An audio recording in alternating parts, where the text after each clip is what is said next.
Hello everyone, I'm Brahm Mithra. I just want to start off by saying thank you to everybody who's so patiently awaited my return to playing Kingdom Death. And as I said, between Season 1 and Season 2, I wanted to do something. Something creative, something that I could do so everyone could have something to enjoy. Something that I could make as a way of saying thank you to everybody who's engaged with my channel, who's made the playthrough so enjoyable. It was so fun having so many people, watch videos, post comments, and all that stuff, and that's everybody being nice to me. So I wanted to do something where I could give the same back to everybody, so everyone else could get something from me that I made that they could use in their games and make it more enjoyable. That was the whole intent of this project, and I have now completed it. The homebrew I was working on with the CCG team helping me out, they are amazing. So I just want to say thank you to all of them. Everyone on that team is amazing. They've helped me, when I wrote the events. They've been overwhelmingly generous. The CCG team, I suggest you visit their Patreon. They do all kinds of custom Kingdom Death content, and it is amazing. They go far, way above and beyond what I've done in this project, but their stuff is great, and just they're amazing, like eye for detail and all those things. So that team really does great work, and they're so generous to share. They've made templates and everything. So if you're interested in any kind of homebrew stuff for Kingdom Death, you should definitely visit their Patreon. And they have a Discord server and all that. They are so nice. And there are multiple ways you can reach out to them. So, again, thank you to them. I highly suggest everybody checks them out. Their content is awesome, and it does improve your game immensely. So, with that, they do things where you could print off all this stuff. They make all kinds of custom gear, custom cards, custom monsters, all kinds of things. But that requires printing, or tabletop simulator, stuff like that. But I wanted to do something that you could use or you could play with your phone. I just wanted, or with the tablet, or something you wouldn't need to print out. If you wanted to print it out, you could just print it out on a piece of paper. It's basically just a PDF. That was my vision for this. That was my goal. And I wanted it to work for people with Core. So this will work and is intended to work with Core only, Core 1.5 only. You don't need anything else to get this to work.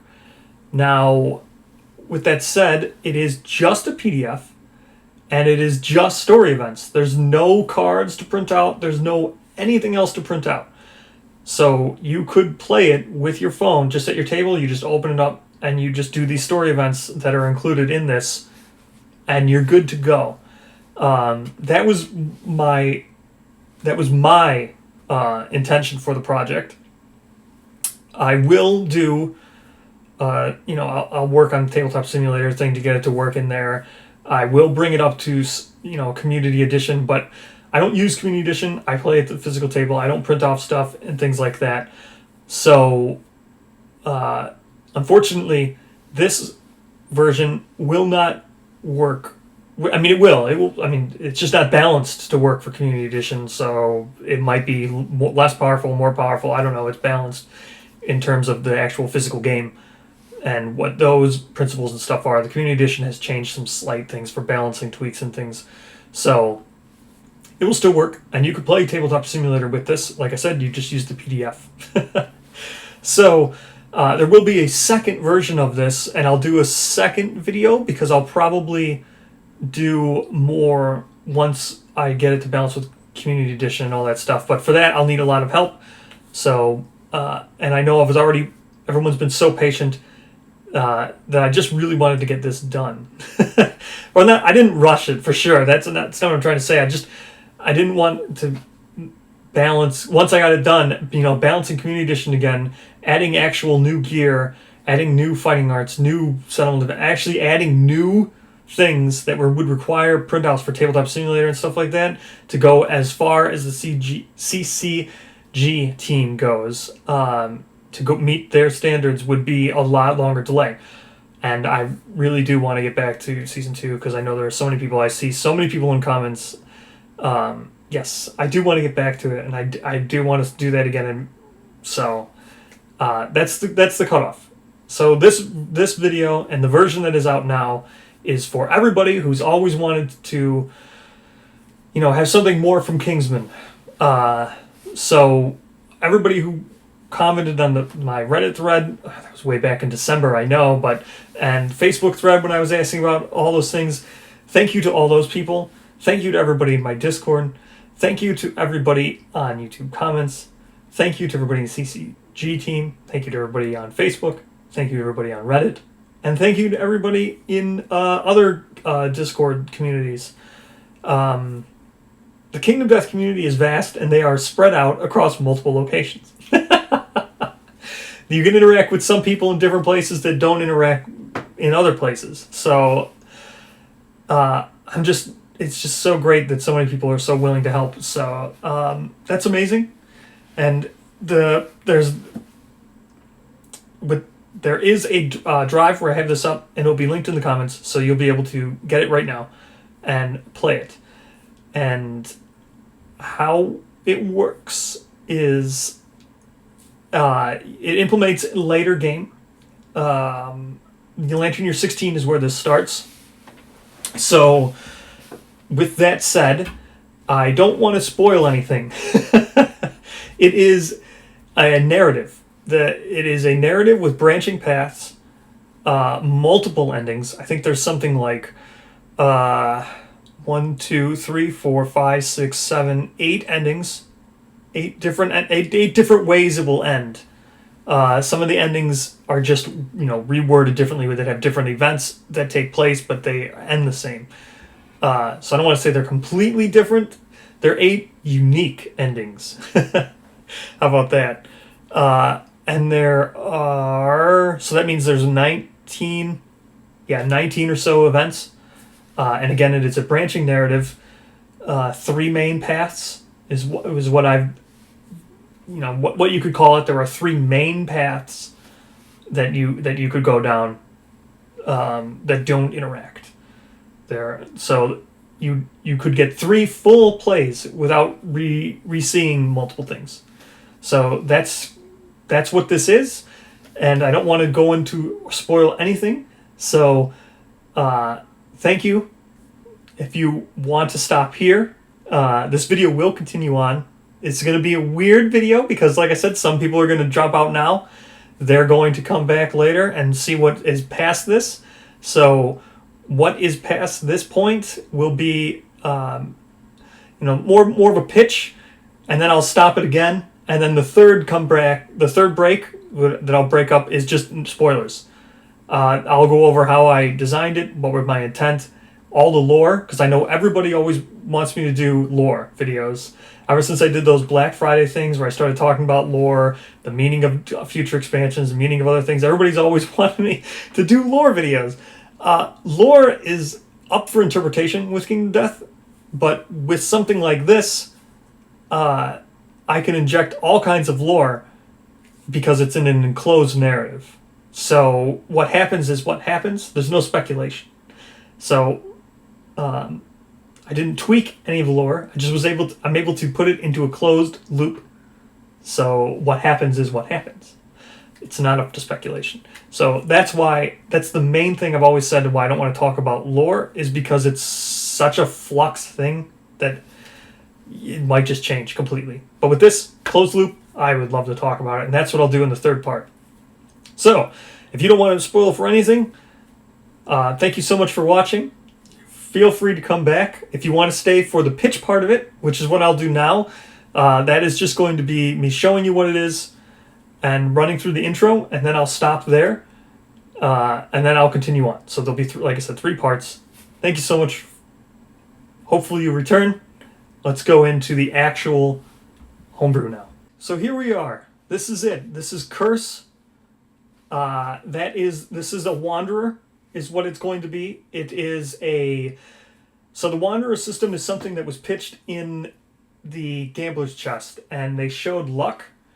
I know I talked about Wanderers in my Black Friday stuff. Basically, what Wanderers are is they're going to be a third party survivor. They're going to have they'll show up to the settlement, and then you interact with them, and they have their own narrative that you follow to its conclusion. Now, in the Wanderer that looks like is in the Gambler's Chest, or there's multiples in the Gambler's Chest, but from what the luck introduction went through, is what I kind of wanted to do. So this would feel more like those Wanderers. Now, as I've said, this went way out of proportion. Those Wanderers are probably going to be a small little book about the size of like the Giga Lion book, I'm assuming, and probably have 4 or 5 pages in it. So that is not what this is. This has like 30 some pages in it. So I don't think they're not comparable anymore. That was my original goal. That's not what happened. So I also don't know what the narrative will look like in all those and everything. So again, this is my version of the Wanderer. So what that is Curse. That is her name. Much like Luck is the name of that Wanderer. It looks like because he deals with luck, he's got gear that deals with nat 20s, or nat 10s and 1s.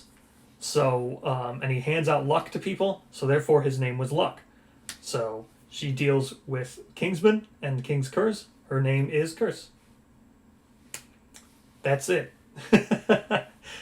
That's where I came for this. So this is the cover. Here is, again, huge thank you to everybody in the CCG team. Most of all, so here I've got the things here. So with graphic design, basically all I did was I used all images that already exist from Kingdom Death. There's no new artwork here. Again, so there's no custom artwork. So all the artwork is owned by Adam Poots Gaming LLC. There's no new artwork. And then graphic design, Maximo and Rebel 911, they are part of the CCG team. They have templates for Photoshop and for GIMP, and they are super helpful. This would not look as good as it does without their help. So thank you to them to even making this look as good as it does. So I was doing it before I hooked up with them to get more help. I was doing it on my own. Those look a lot different than what these final pages look like. These final pages are very impressive, and it was mostly because of their templates and their help. So, and again, they invited me to their Discord, and then I was posting all this on my Discord. So thank you to everybody who then playtesting again. Playtesting on this, I don't know if you would actually need to set it up and playtest it because I've used Core and I'm not introducing newish things. There are some new things that are introduced in this, but they're mostly things from other expansions that are just brought to Core. So balanced or unbalanced. It's not much of a playtesting, but everybody who helped me with it, they did help me balance it. So that's great. Everybody helped. There's been certain people who've gone above and beyond helping me with the writing and the narrative and all those things.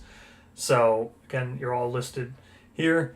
And again, this is an unofficial expansion. It's made for free. It's just posted on a drive. You can just go get it and download it and play with a PDF. That was the intention, is you do not need to print anything out. So that's it. This is a non-profit thing. So, and again, thank you so much. And again, to Rebel 911 and Maxwell 1984, they go above and beyond. I know they are part of they are parts of this CCG team and the community edition teams. But again, they know their stuff and they are absolutely amazing. So, the introduction event is what we'll go into, and I'll only do this event if you wanted to stick around just to get a pitch of what's included. I don't want to spoil anything from it, so I'll just go through this and then I'll cut it off if you're interested in playing it without any spoilers.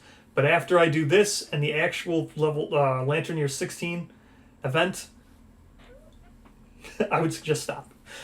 So, here's Curse. Again, this artwork is from Echoes of Death 2, which is, I think, is the Gladiator. So, I'll just read the intro event. I think I actually read this in the last video as well. So, maybe I won't read this. I'll just read. Either way, so Curse was always destined for greatness. She was born with a noble surname and deemed a worthy successor to the settlement's throne. Her moment of rebirth had consumed all her previous sins and injuries. When she was ready for the final stage of transformation, everything was going according to plan until the armored strangers arrived.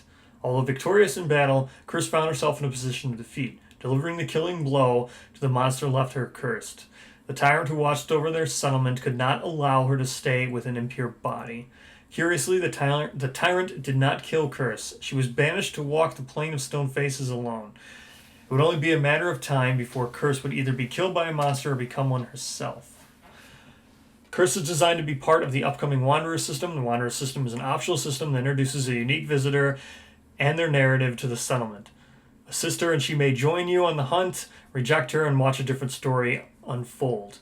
Curse brings an entire narrative that is told over the course of multiple story events. Players will experience branching story paths and multiple different endings. That's mostly, this is just taken right from the pitch from the Kickstarter. The Kickstarter updates, that's how Poots explains what the narrative system is, or the Wanderer system, so I just did it again. So what's in this Wanderer? This Wanderer is designed to be added to Kingdom Death Monsters core game. So again, I did not go outside of that, as I wanted as many people to enjoy this as possible in the most simplest way, which is why I did it in a way that only requires a PDF. As you can see here, I'm just using it right from my computer. This is just a window as I scroll through it. This is perfectly fine. You can play just like this. That's how it's intended to be played. Now, obviously, it's got all the bells and whistles to be printed off in a book if you wanted to print it off. It matches the core game books. The artwork's all there. So if you wanted to print it off, I made sure it did look right. Where was I? Yeah, the intention is to be able to enjoy how content need to be printed. The components inside the box are all you will need. That's it. You will only need the core game. You won't need any other expansions, anything. Just the core game and pencil and paper and some record sheets for survivors. So upgrading the core game requires nothing more than this book. The Wanderer is designed to be added to the Kingdom Death Monster core game. The Wanderer may also work in campaigns that include the Butcher, that has a level 2 encounter in Lantern Year 16, and the Kingsman, that has a level 2 encounter in Lantern Year 19. So this goes off the fact that you're using Butcher and Kingsman as your nemesis monsters. Now, I've given some thought to this. That's how it was intended to be used. You can do so, or you can add it. As long as adding this will just include, you'll have a Butcher for Lantern Year 16 is basically what happened. Now, it's not written to say that because it's written to be worked with for core. But if you wanted to include this, now, like I said, in my games, I've included, the hybrid stuff from the Lion armor. I use those, or from the Lion Knight, the hybrid armor. I use those in all my games. Even though there's an event and everything, you're supposed to only use it when you include the Lion Knight. So you can include this. It's fine. You'll just have a Butcher in Lantern Year 16, and it will replace whatever nemesis you have there. So say you had Manhunter, it would just replace, I think, the level 3 Manhunter version, right? I think at level 16 would be the level 3 one. I forget exactly, but it would replace that. Or this would just be level 2 Butcher as intended. And then it would be the level 2 Kingsman in Lantern Year 19, or, same thing, it would just replace it. Whatever you had there. If you had Slenderman in Lantern Year 19, this would replace it. So you could do that if you wanted to. The narrative will get a little bit weird, because it's written as though you fought a Butcher previously, and though you fought a Kingsman previously. So there will be some events that, reference the last time the Butcher was here, or the last time the Kingsmen were here. or where people in the settlement will have a realization that maybe the curse is something different, or maybe that there's things like that. So the narrative might be a little bit get affected if you did that, but you can. There's nothing that would stop you from doing it. New rules. So the only thing this adds is special hunts. So curse includes story events that have a special hunt. Upon selecting a quarry, you may select a monster and level that places it beyond the overwhelming darkness space on the hunt board. Do not place basic or monster hunt events on the first 5 spaces of the hunt board. Instead, use the number on the hunt track and find the corresponding basic hunt event for the hunt event table. Set up the hunt track as normal for the spaces beyond overwhelming darkness. When the survivors land in overwhelming darkness space, they instead resolve the event included in the special hunt. Survivors may not pass over this space and must stop to resolve the event. This is just worded the same way as the Force Wants What It Wants. The gate for Spitticools and the Flower Knight. This works the same way, except for, you have to stop there. You can't skip overwhelming darkness. So that's basically just the same wording, except for, as you'll see, I'll go over it in the video, or if you decided that you don't want spoilers, you'll see there's basically just going to be dice results predetermined for you. That's all this means, and then you'll just use the basic hunt events that are included. And then story events added to the timeline with notes. This is actually something that's new. It's actually a very intriguing thing that when I was doing it and creating this, it's basically, well, here, I'll read it. So, Curse includes a narrative of branching story paths. As the players progress through the story, they will be presented with many choices. These choices have an impact on the narrative that is told. Consequences of their choice will be added to the timeline along with the story event.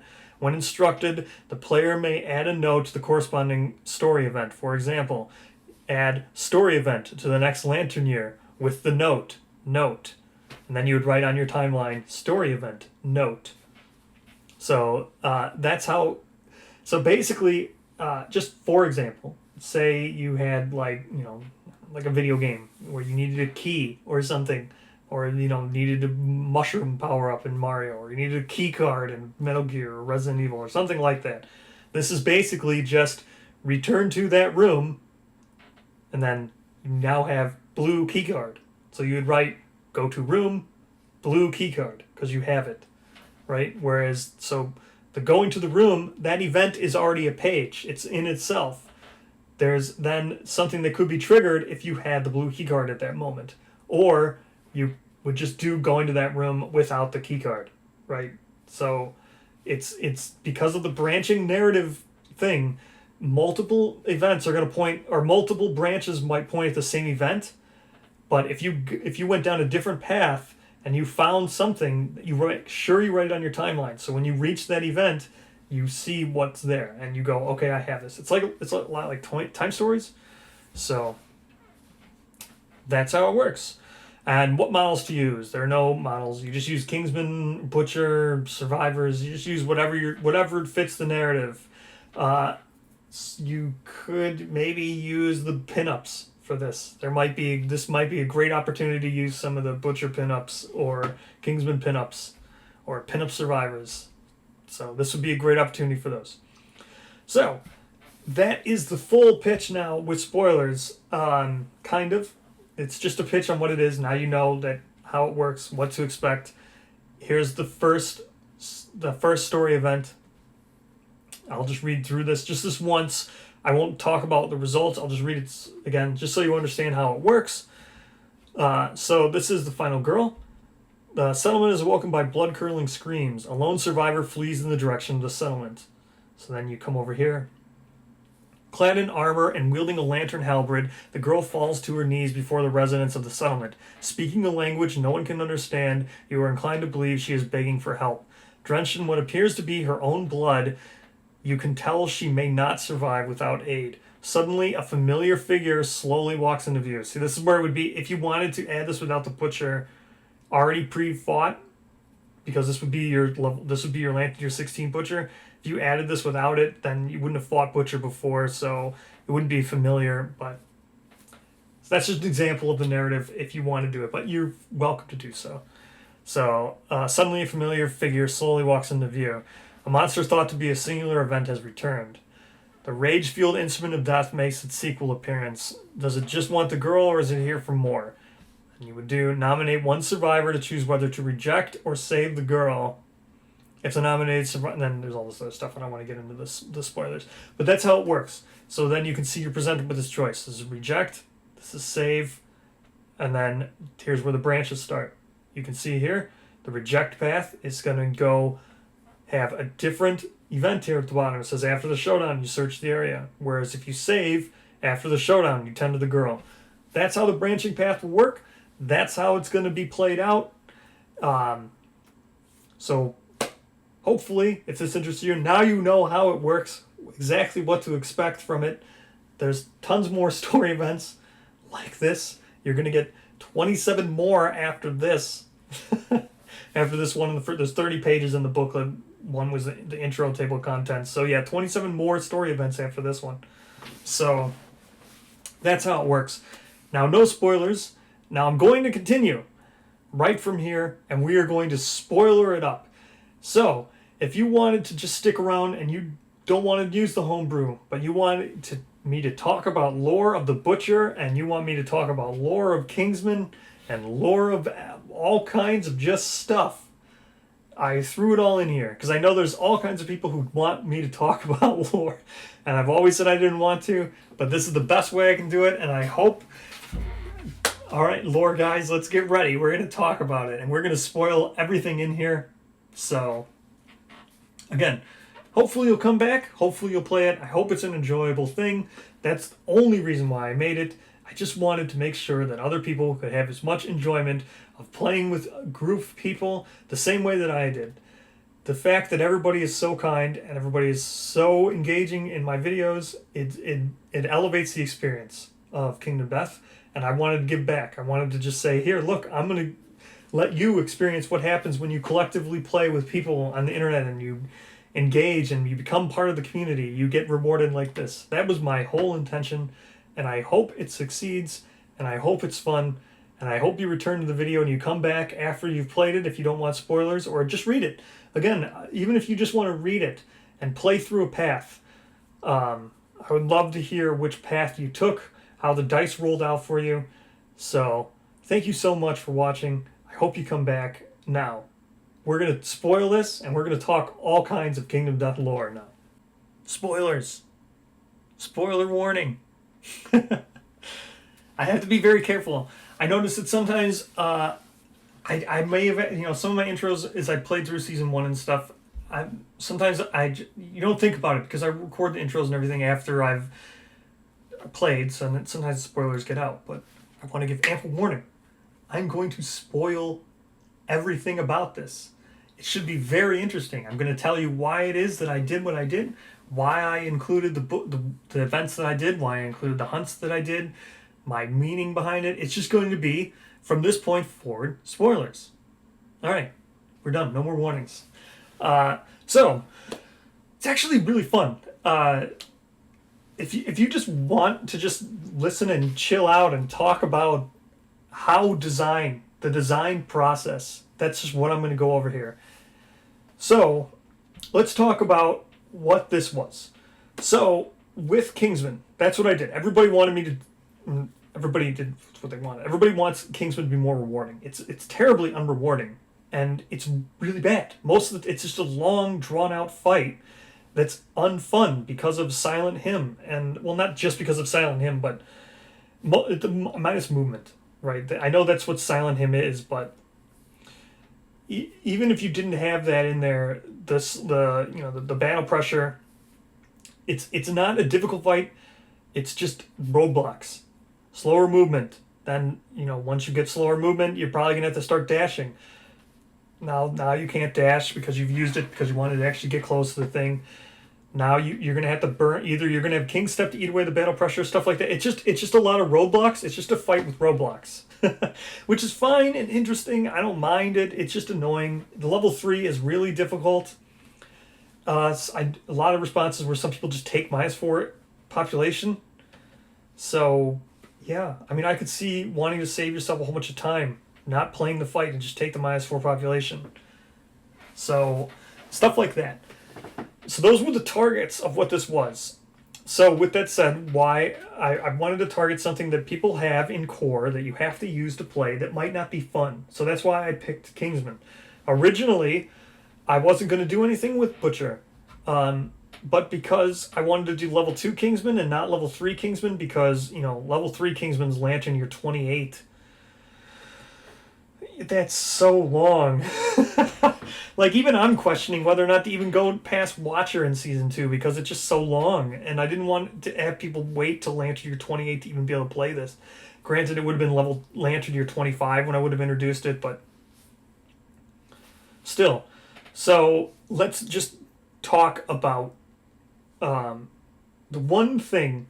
So, when you're writing a narrative, you have to consider, like, tension and call to action and plot hurdles and drive, character motivation, and it's difficult when you're doing it through the eyes of a third party person.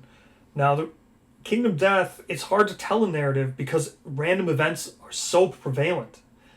Like the hunt, you could just randomly get killed with no control. And that would just roadblock an entire narrative. So you have to accept one thing. You're gonna have to you have to cover the entire party with plot armor, where or you have to tell the story through a third party who's not subject to all those random events and random deaths and random hunt events and random settlement events and sacrifice from innovations or intimacy death, right? You have to you'd have to tell it through a narrative. Now, if you're telling it through a narrative, like which one I'm going to do here with the Wanderer system, you have to add a call to action for the player then, and then you have to add like a sense of urgency.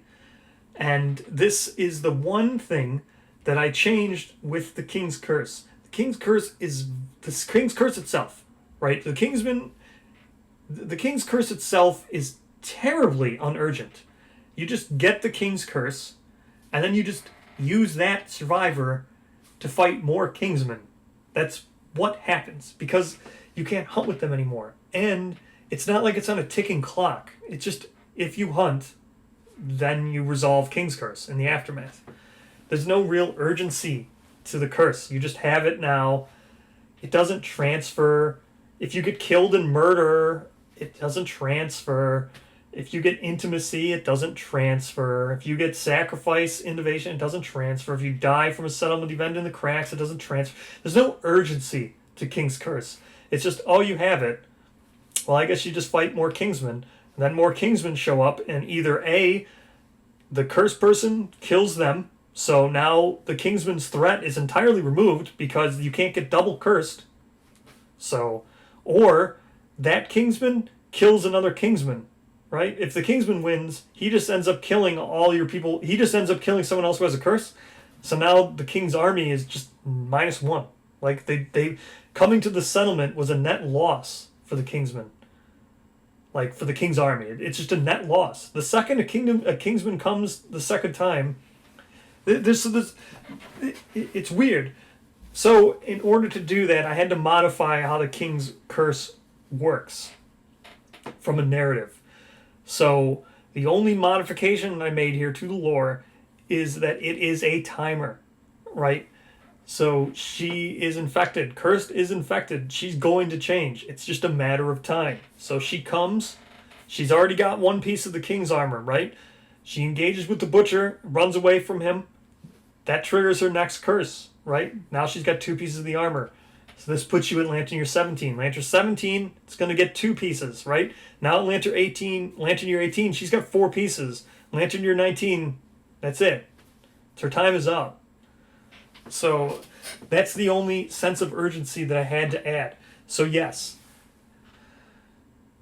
it goes against lore for that. But it would be a very uninteresting story if it went, oh, some girl with a curse shows up.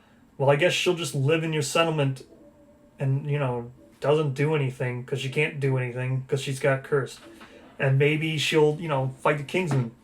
And if she wins, then she just saved one of your people from having a curse. That's the story. How stupid. There's no call to action. There's no anything because the curse is just so drab and droll. It's just an anchor that's put on a survivor when you kill a Kingsman. All right, you're just here now. You're a homebody in the settlement. You're just used for intimacy, even though you have a curse. It doesn't make any sense, and it also encourages you to just send bad survivors. It is. So I had to change it to create a narrative that's compelling. So the curse is bad. When you get that curse, there's no escaping it. The sweet release of death would be the only escape from it, and even then, how that death comes about is subject to question. So that's the only change I had to make to the lore, just to make the story interesting. So that's why this has the way it's written.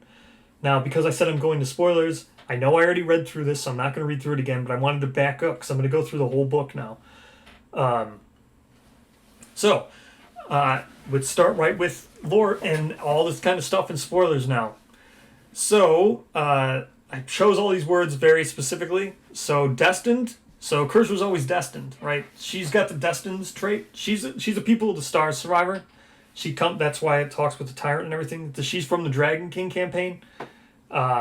She killed a Kingsman, so she became infected, right? And she did so either killing it gave her the hunt experience, which then triggered her, awakening, or she just did it, and now she's being banished.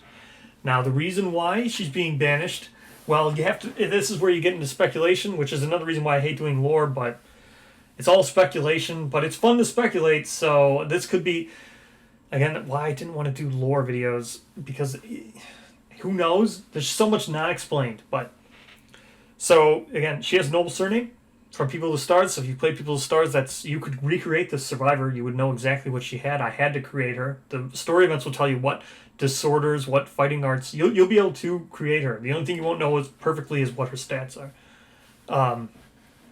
So yeah, she's got destined. She was born with a noble surname. She's deemed a successor, meaning she is a person of the stars because she's a successor to the throne. She's going to be one of the 4 people who would fight in the last fight of the People of the Stars. She chose the Sin Rebirth, Sin Eater, I think it was. I forget exactly what it's called now, but that's why it said it consumed all of her previous sins. That's what she chose for her moment of awakening. She was ready for the final stage of her transformation. Again, this is what happens. I don't know if I want to spoil. Well, I've already given away for spoilers. So, in People of the Stars, when you kill the Dragon King and everything, the 4 remaining survivors, I don't know if all 4 of them, it's hard to say, all 4 of them either become 4 new dragons, or somehow collectively they're all going to form 1 new dragon. It's up for debate on what exactly happens, but she would have been a part of that. She would have been a part of the people who go back to the tomb. She was banished to walk Plain of Snow Faces. It would only be a matter of time. Now, why she was banished is because at the time when the Armor Stranger comes, this is before the tomb is being built, is before the tyrant reveals himself to be a dragon, so he's still in his tyrant form, before all those things. Now, the tyrant himself doesn't want to kill her because that would transfer the curse, right? She is now a Kingsman. I know, again, the curse is such a stupid thing because no one knows how it transfers. It's all just it's not magic. It's not an actual curse because Poots has always said it's not magic. So it's probably some organic thing that can somehow sense the intent to which someone is killing the person. Because if you push a Kingsman over and they fall into a rock, maybe the curse won't transfer to you. Maybe you have to beat it in battle. So maybe if the tyrant just executed her, it wouldn't transfer. Maybe if he was like, I'm going to kill you, ha ha ha, and made a joke of it instead of the threat, maybe it wouldn't transfer. Who knows? Maybe. I'm sure now, Adam Poots put so much thought into this. I'm sure he knows the exact answer. I'm sure he definitely was never an overlook, never an oversight into this. So that's there you go. There's no way. I know Adam Poots never makes any mistakes. He knows all of this stuff. This is never an oversight. I'm not saying he ever oversights anything. He's never made a mistake. So I'm just saying that this is weird. He just hasn't revealed the knowledge to us as to why the thing knows intent and all that stuff of how curses transfer. But for this, I'm just assuming the tyrant is smart enough to know that if he now kills this Kingsman, he himself will be cursed. The other reason why he needs to banish her is because if she ascends, if she beats him, becomes a dragon, would an impure body affect that? She's now cursed. Does he just not want her being anything to do with that? So he's left in a position where he can't kill her. So he banishes her out, and he can't let her ascend to become a dragon because she's cursed. So he's got to kick her out. So that's her story. I know I came back, but I wanted to spoil it all up. So I'm coming back to this one. I know I just read it, but so the reason why this is called Final Girl is because the Butcher is pretty much a horror villain. That's his trope. He's just a horror movie trope, and this is the Final Girl is a horror movie trope for the girl who runs away from the Butcher, who's going to get killed. So she's playing that role. She's the trope. That's why this is called Final Girl. That's, again, with the blood-curdling screams. That's what all the girls do in those movies. So let's go now to actual new stuff. So now when you reject her, you save. Nominated survivor. This is new. I added this for, again, this is because, as I was saying, with the narrative branching paths, as I was getting back to the key card or needing a key, stuff like that, I need ways to note what you did. So they're checks in the narrative, right? So I have to give an ability to someone, and if that person lives till the next event where it calls for that ability, you would have a bonus thing on that page. So there's a lot of abilities that are given out, mainly as checks for where you are and what narrative you took. So with this example, the Knight in Shining Armor ability is given to the nominated survivor. So if the nominated survivor is male and elects to save the girl, they gain Knight in Shining Armor. Again, that's another trope. That's why it's in here. These are all movie or narrative reference horror tropes. So that's why it's called that. This ability is when a female survivor gains the priority target token, you can gain it instead. Meaning that the Butcher was chasing her. Now this person saves her. He would be the new one, right? There's other reasons for that. The Butcher, if you read the Butcher AI cards and things, the Butcher, when people are knocked down and stuff, when someone's not a threat, he doesn't attack them. So when the girl falls here, that's why I made it so she falls to her knees, right? She's no longer a threat to the Butcher. Just that's how his AI cards play out. So a lot of this stuff is just going to be, again, that's why I wanted to go through the spoilers. Now you know all my design and why I picked these exact words. So at this point, per Kingdom Death Mechanics, she being knocked down on her knees and stuff, she's not a threat. You know, with his menace thing, he's not going to consider her a threat anymore. He's lost interest until she becomes one. So for this, let's go reject. We're going to go down the reject path first. Then I'll come back and do all the other story events. This is going to be a long video. So, reject. Nominated survivor pushes the girl in the direction of the Butcher. Coming as a shock to everyone, the girl proves to still have some fight left in her. She lashes out and attacks the nominated survivor. So, that's how she gets away. I don't want to go through every single roll result, but that's how she gets away. So we went with reject first. So we rejected her. She still has some fight left in her. So now we're going to go to search the area. So here we go. Search the area. Shocked that the girl is still able to move, the survivors look for a trail. Oh, this would be after the showdown, you search the area. So then you have your fight, you have your showdown with the Butcher. And after the showdown, you search the area. So this would still be Lantern Year 16. It would just be after the showdown, before you trigger all your stuff. It'd be after the showdown. So it'd be during like rewards or right after the rewards, however you wanted to do it. The attempt to appease the Butcher by returning his prey did not work.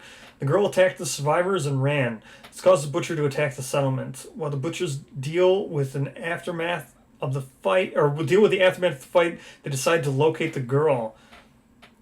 Was all this part of a clever ploy to escape the Butcher or save her own life? So the victorious survivors try to locate the girl. So again, the bold is victorious. So you'd pick one of the 4 or whatever, how many were left. If there are no victorious survivors, nominate one survivor from the settlement, that would mean, to locate the girl instead. The survivor does not gain the victorious survivor benefits. So then you locate the girl. I'm not going to read all these because, again, I don't want to spoil every single thing, but I'll go over if there's notes in here. Like, I'll go over like most notable things for game design here. I'll go back to the butcher one. So, Zero Presence, she has that secret fighting art. That's why she can do this. So you have a chance here to gain 0 presence. That's one of her 3 fighting arts. The nominated survivor rushes the girls to the settlement. Carrying the girl drenches the nominated survivor in blood. Right? So this is worth note. So I'm going to spoil all this. I'm just picking all the spoiler ones. So carrying the girl drenches the nominated survivor in blood. Just like I said here. Clad in armor. So she's already got a piece of the armor. She's clad in it. And wielding a lantern halberd, because that means she dealt the death blow and got lantern halberd before she was cursed. The girl falls to her knees in resonance. Speaking language no one can understand, you're inclined that she's drenched in what appears to be her own blood. You can tell she will not survive without aid. Again, drenched in what appears to be her own blood. And then over here, carrying the girl drenches the nominated survivor in blood. The nominated survivor gains the Rageaholic disorder, and they must depart. So, getting covered in the girl's blood leads to getting the Rageaholic disorder. That'll be notable. Again, and this is just another trope, nominated survivor gains last man standing, fighting art, and the immortal disorder. This is another trope because final girls in all those horror movies, they're 1, always the last man standing. 2, they're pretty much immortal. They never die in those horror movies. So that's just another fill out the trope. That was the design behind that one. Okay, search the area. Again, we'll go with Judge the Girl next. We'll go to that one. We'll go down that path. For locating. So, again, frantically searching as fast as they can, covering as much ground as possible. The girl is found lying in what looks like acid. Okay? She looks different and is wearing a new placard. So, after engaging with the butcher, she must have fought him. Aftermath triggered for her. Even though she didn't complete the fight, she fled. So she still has to deal with it. She still did fight him. The acid spouts because she just had the change for her, the next regal step, and she gained the placard. So the victorious survivor who landed the killing blow grabs the girl by the wrist and drags her into the settlement. The settlement gains +1, or that survivor gains +1 permanent movement, and then you add Judge the Girl to the next lantern year. So we'll go ahead and Judge the Girl. All right, here we are at Judge the Girl. This is a long one, but there's a lot of design reasons as to why I picked the things that I did here. So, the settlement is filled with heated debates about what to do with the girl. Many argue that she should be killed for luring the butcher to the settlement. Some fear what her transformation will bring upon the settlement. Again, they fear this. Those people saw her with the placard. So, others feel the girl should receive mercy. Some even praise the ability to fight the butcher alone. So, priding themselves on their settlement principles, which are the 4 things. At this point, you could possibly make it here with 2. I think it might even be possible to make it here with 1. That would be quite impressive to make it here with just 1, but I think it is possible. I thought about it. Most likely you'll have all 4 by this point. 3 is another highly probable thing if you never had a death until this point, or never... Basically what I'm thinking here is either you have all 4, or you make it here without ever having a newborn or without having a death. That would leave you with 3. If you never did either of those things, you'd have 2. If you never had a death, a newborn, or 5 innovation, whatever the other one is, you could possibly get here with only the one that triggers in Lantern Year 12. So there's a possibility. I think you could get here with 1. I don't. We'll see, but. And again, these are based off just the core principles, so there's no bonding principle from the death to his part. Family bonding principle is not here. and it doesn't account for anything in gambler's chest, because I don't know what those are. So again, this is just core. So this would be the 8 that are in core. So, priding themselves on these principles, survivors will present arguments for and against killing the girl. Find your settlement principles in the settlement innovation deck and select 3. If you select as many as possible. Now, the reason why you select 3 is because I need to have a majority. Or 4 could result in tie if you selected all 4. So you select 3 to gain a majority. If you got here with 2, then you'd have to rule of death it. Just pick the one you wanted. If you got here with 1, you'd still have a majority. Nominate 1 survivor for each selected principle. So that means you select 3, then you select 3 survivors. They represent each one. Then you find a majority using the tables below. The table with the most selected principles will decide the girl's fate. So then deciding the fate. If the settlement decides to kill the girl, nominate 1 survivor to be your executioner. If instructed to add a story event, only do so once and only from the majority tables. So, arguments the girl lives, arguments the girl dies. So here on the side, it was collective toil, survival of the fittest, graves, and romantic. And the other side is accept darkness, protect the young, cannibalize, and barbaric. This one took a lot of time to balance and probably could be balanced better. But my thinking here is to actually be able to provide people with the actual choice so they're not always forced to kill or save. I had to do survival of the fittest and graves. I wanted to do on one side because those are probably going to be likely, because graves is usually taken more than cannibalize, and survival of the fittest is usually taken more than protect the young.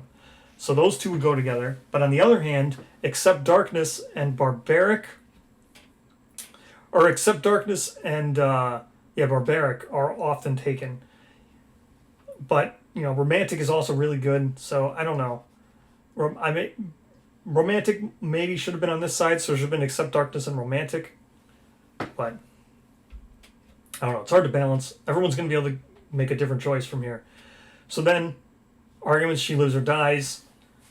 You just select your principles, whichever one comes up. Say you had accept darkness, that'd be 1 vote to kill. You had survival of the fittest, that's 1 vote to save. You have graves, that's survival of the fittest, or that's graves and survival of the fittest would make 2 votes to save. So she would live. Or you could do, say you had accept darkness and barbaric, and then for your third one you just picked graves. That would change it here, so the 2 would be in the majority that she dies.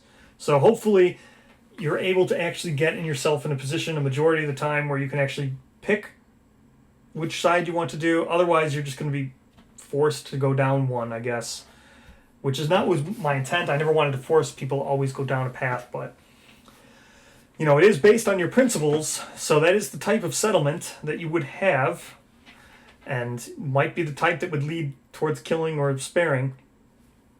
So that was my design ideas with this one.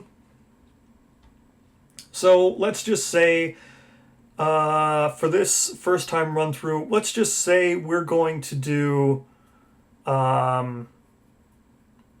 just do accept darkness and barbaric. And then survival of the fittest will be the losing argument. So, how this would then play out is, if the settlement decides to kill the girl, which we just did, we're going to kill her because we did accept darkness and barbaric, you'd nominate a survivor to be the executioner. So now I would nominate a 4th different survivor, right? Or one of the other 3. It doesn't matter who you nominated. They'll be the executioner. If instructed, then you do all this. So then, had I not killed her, say I did survival of the fittest and graves, and then I did barbaric, you wouldn't select a third. The 2 people would do this, 1 person would do this. So just for example, in that case, survival of the fittest, the settlement is strongest with strong people. If the settlement decides to let the girl live, which in this hypothetical we are, the survivor presenting the argument gains the mighty strike fighting art, right? So you picked 3, you assigned 1 survivor to each innovation, or to each principle. The person who was representing survival of the fittest, they gain mighty strike. Settlement uses graves to honor life. Settlement decides to let the girl live. The survivor presenting the argument gains unconscious fighter. The other person who's representing Graves gains unconscious fighter. And then for Barbaric, the settlement must show strength over this monster. If the settlement decides to kill the girl, which we didn't, we would save her in this hypothetical, the executioner would gain Mighty Strike. If the girl is spared, the survivor presenting this argument gains the Rageaholic disorder. So, since we would be deciding in the hypothetical we decided to save, that's how that would work. You'd have someone gain Mighty Strike, someone gain Unconscious Fighter, and someone gain Rageaholic. So, in the situation where we're going to kill her, we just choose an executioner, and then we do a spreading curse. Had we do cannibalize, we would have had last meal. We'll go to last meal real quick. Here's last meal. Last meal, lifeless body of the girl is harvested for resources. Eager survivors watch as the headless body of the girl falls limp to the ground. As the executioner walks away, a mad rush begins. Nominate one survivor to be the first to reach the body and roll 1d10. So then all this happens. Basically, they cannibalize the girl, and you get some stuff. So spreading curse is where we're going next. With the spreading curse. So, a spreading curse. The survivors witness the inescapable loop the curse will bring. So, the executioner's body begins to sweat and their flesh bubbles with extreme heat, meaning that him killing the girl, the executioner is now going to become cursed themselves. Again, this is not what normally happens in the game. Normally the curse is just a dud thing that you just never use again. It never affects anything and it doesn't cause any permanent or any kind of tension anywhere in the game. Curse is just a dud thing normally. But I had to add this so the narrative drives forward. I had to add a sense of tension, a sense of mounting, wow, maybe I should actually think about what happens if someone kills this girl. Maybe I should actually think about what happens if she has intimacy. You think about those risks. Otherwise, the curse is just a plan, such a drab thing. So the executioner body begins to sweat and their flesh bubbles with extreme heat. Killing the girl acted as a catalyst for the curse to spread. Survivors watch as the executioner's bones shatter and reform in the shape of plated armor. Just like with the girl, the settlement is faced with the executioner's dilemma. So this is a hint towards the tyrant. I was going to call this the tyrant's dilemma, but they wouldn't know about the tyrant at the time. So this would be, executioner's dilemma, tyrant, king's dilemma. King's dilemma is an actual thing. That's like a trope in writing. I was going to call it the tyrant's dilemma, but they wouldn't know. They don't know about the tyrant, so I couldn't call it that. It would make no sense. So they're faced with the executioner's dilemma. Settlement must now judge one of their own to make a choice for how to deal with the curse's most recent victim. So now this would be the person who kills the girl has the curse now. So she came. You decided to kill her because you didn't want her in the settlement. Now it's spread to the executioner. Now you have to decide. You can either exile or allow them to stay. For this narrative, we're just going to exile. So, as instructed, the girl's executioner carried out the settlement's wishes. Using her own lantern halberd, they decapitated the girl with one mighty strike. That's why someone would gain mighty strike in all those situations. It was the group's decision that led to the curse spreading to the executioner, a decision deemed best for the settlement and not for the individual. Meaning that the settlement was the one who decided to kill her. This executioner just did what the settlement does, and now he's paying the price for it. Now the settlement has decided to exile the girl's executioner. They fear the inevitable change that the monster that the survivor will eventually become. Survivor will be forced to walk the plane of stone faces and live in darkness forever. It's the same thing. That's why it's the executioner's dilemma. It's the same thing the tyrant had. This now the girl. Now you've decided to exile one of your own. You've created yet another girl with this situation. So the survivor can no longer be controlled by a player. They are dead. Do not gain the benefits from the settlement's death principle. Do not discard their record sheet until after Lantern Year 19. So this is something that as a design, something I had to do.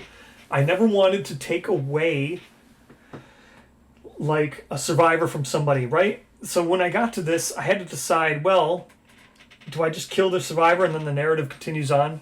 Well, I wanted to make it so you have to keep the record sheet, right? So, meaning that something else will come from it. But I didn't want the story to just end, right? I wanted it to still be something.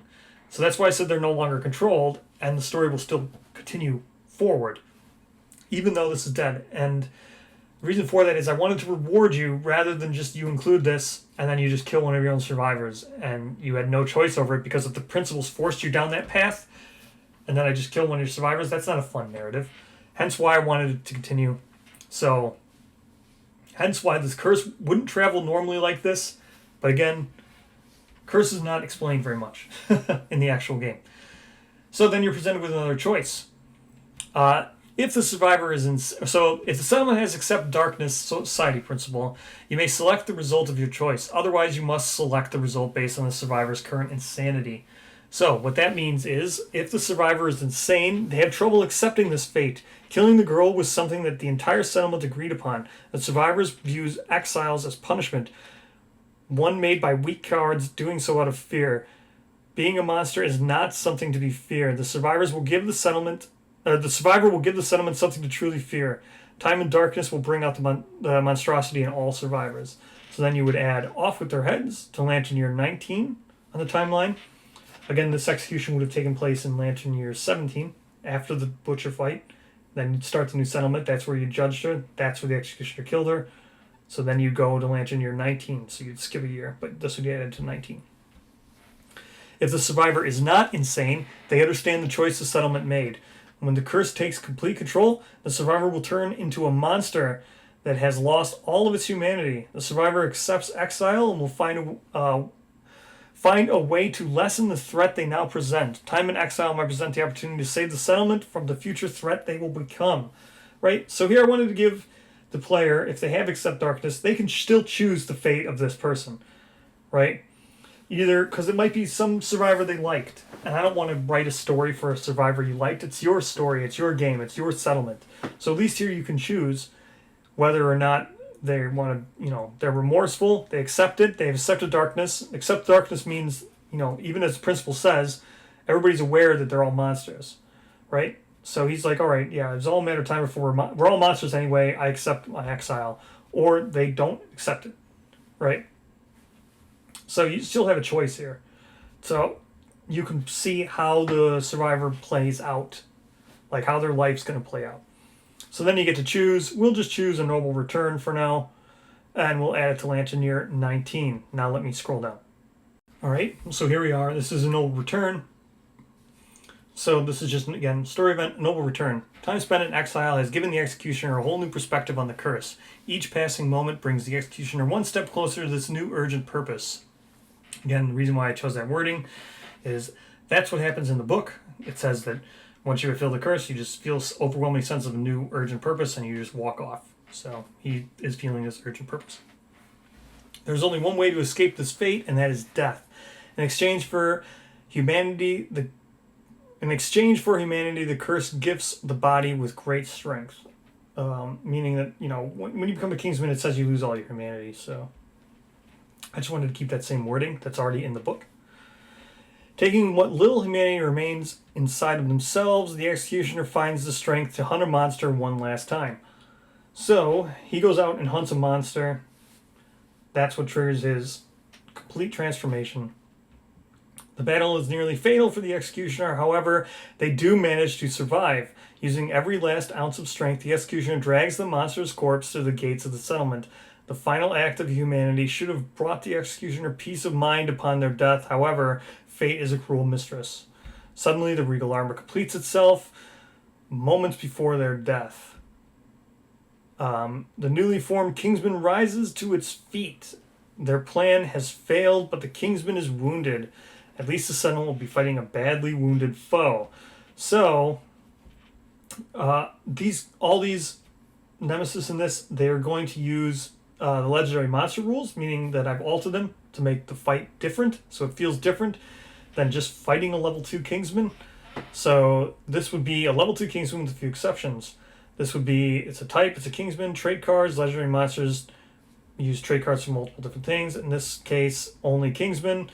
Train deployment, same thing. Instinct, I've just changed the wording here, so it says the executioner ends their turn and gains +5 toughness until the start of the next monster. It's the same exact thing as what a Kingsman normally is. As you can see here, it's much easier. The basic is they only have 11 life, and they've gotten normal things that what the Kingsman is. They're just weaker. Again, most of the feedback said the fights just are long, boring, and unfun. So this is just a way to shorten down the fight. You still have to fight one, but it's more rewarding because, as you can see, there's a dead monster. He's dragged a dead monster here, or she, whoever the executioner is. You still get all the things. Kingsman still breaks pottery, just like a normal Kingsman. Regular old reward event here. In addition, so here's the better things. In addition, gain 3 random resources from a monster resource deck of your choice. If possible, these must come from the same resource deck that was chosen during scavenging the dead monster. So if you scavenge the dead monster during the showdown, it will say gain 1 resource from a monster of your choosing. So this would match that. Unless you didn't or you rolled badly, then you just gain 3 from a monster deck of your choosing. So increased rewards here for fighting Kingsman. As everyone said, the rewards were bad, so better rewards. Here's a reason why you need to save the record sheet of who this was. The settlement has Memento Mori. When they defeat the Kingsman, the survivors are inspired by the executioner's memory. Each remaining survivor rolls 1d10. That means, it's the remaining meaning of who's left alive, not remaining throughout the entire settlement. On a result of 8+, the survivor gains 1 of the executioner's fighting art.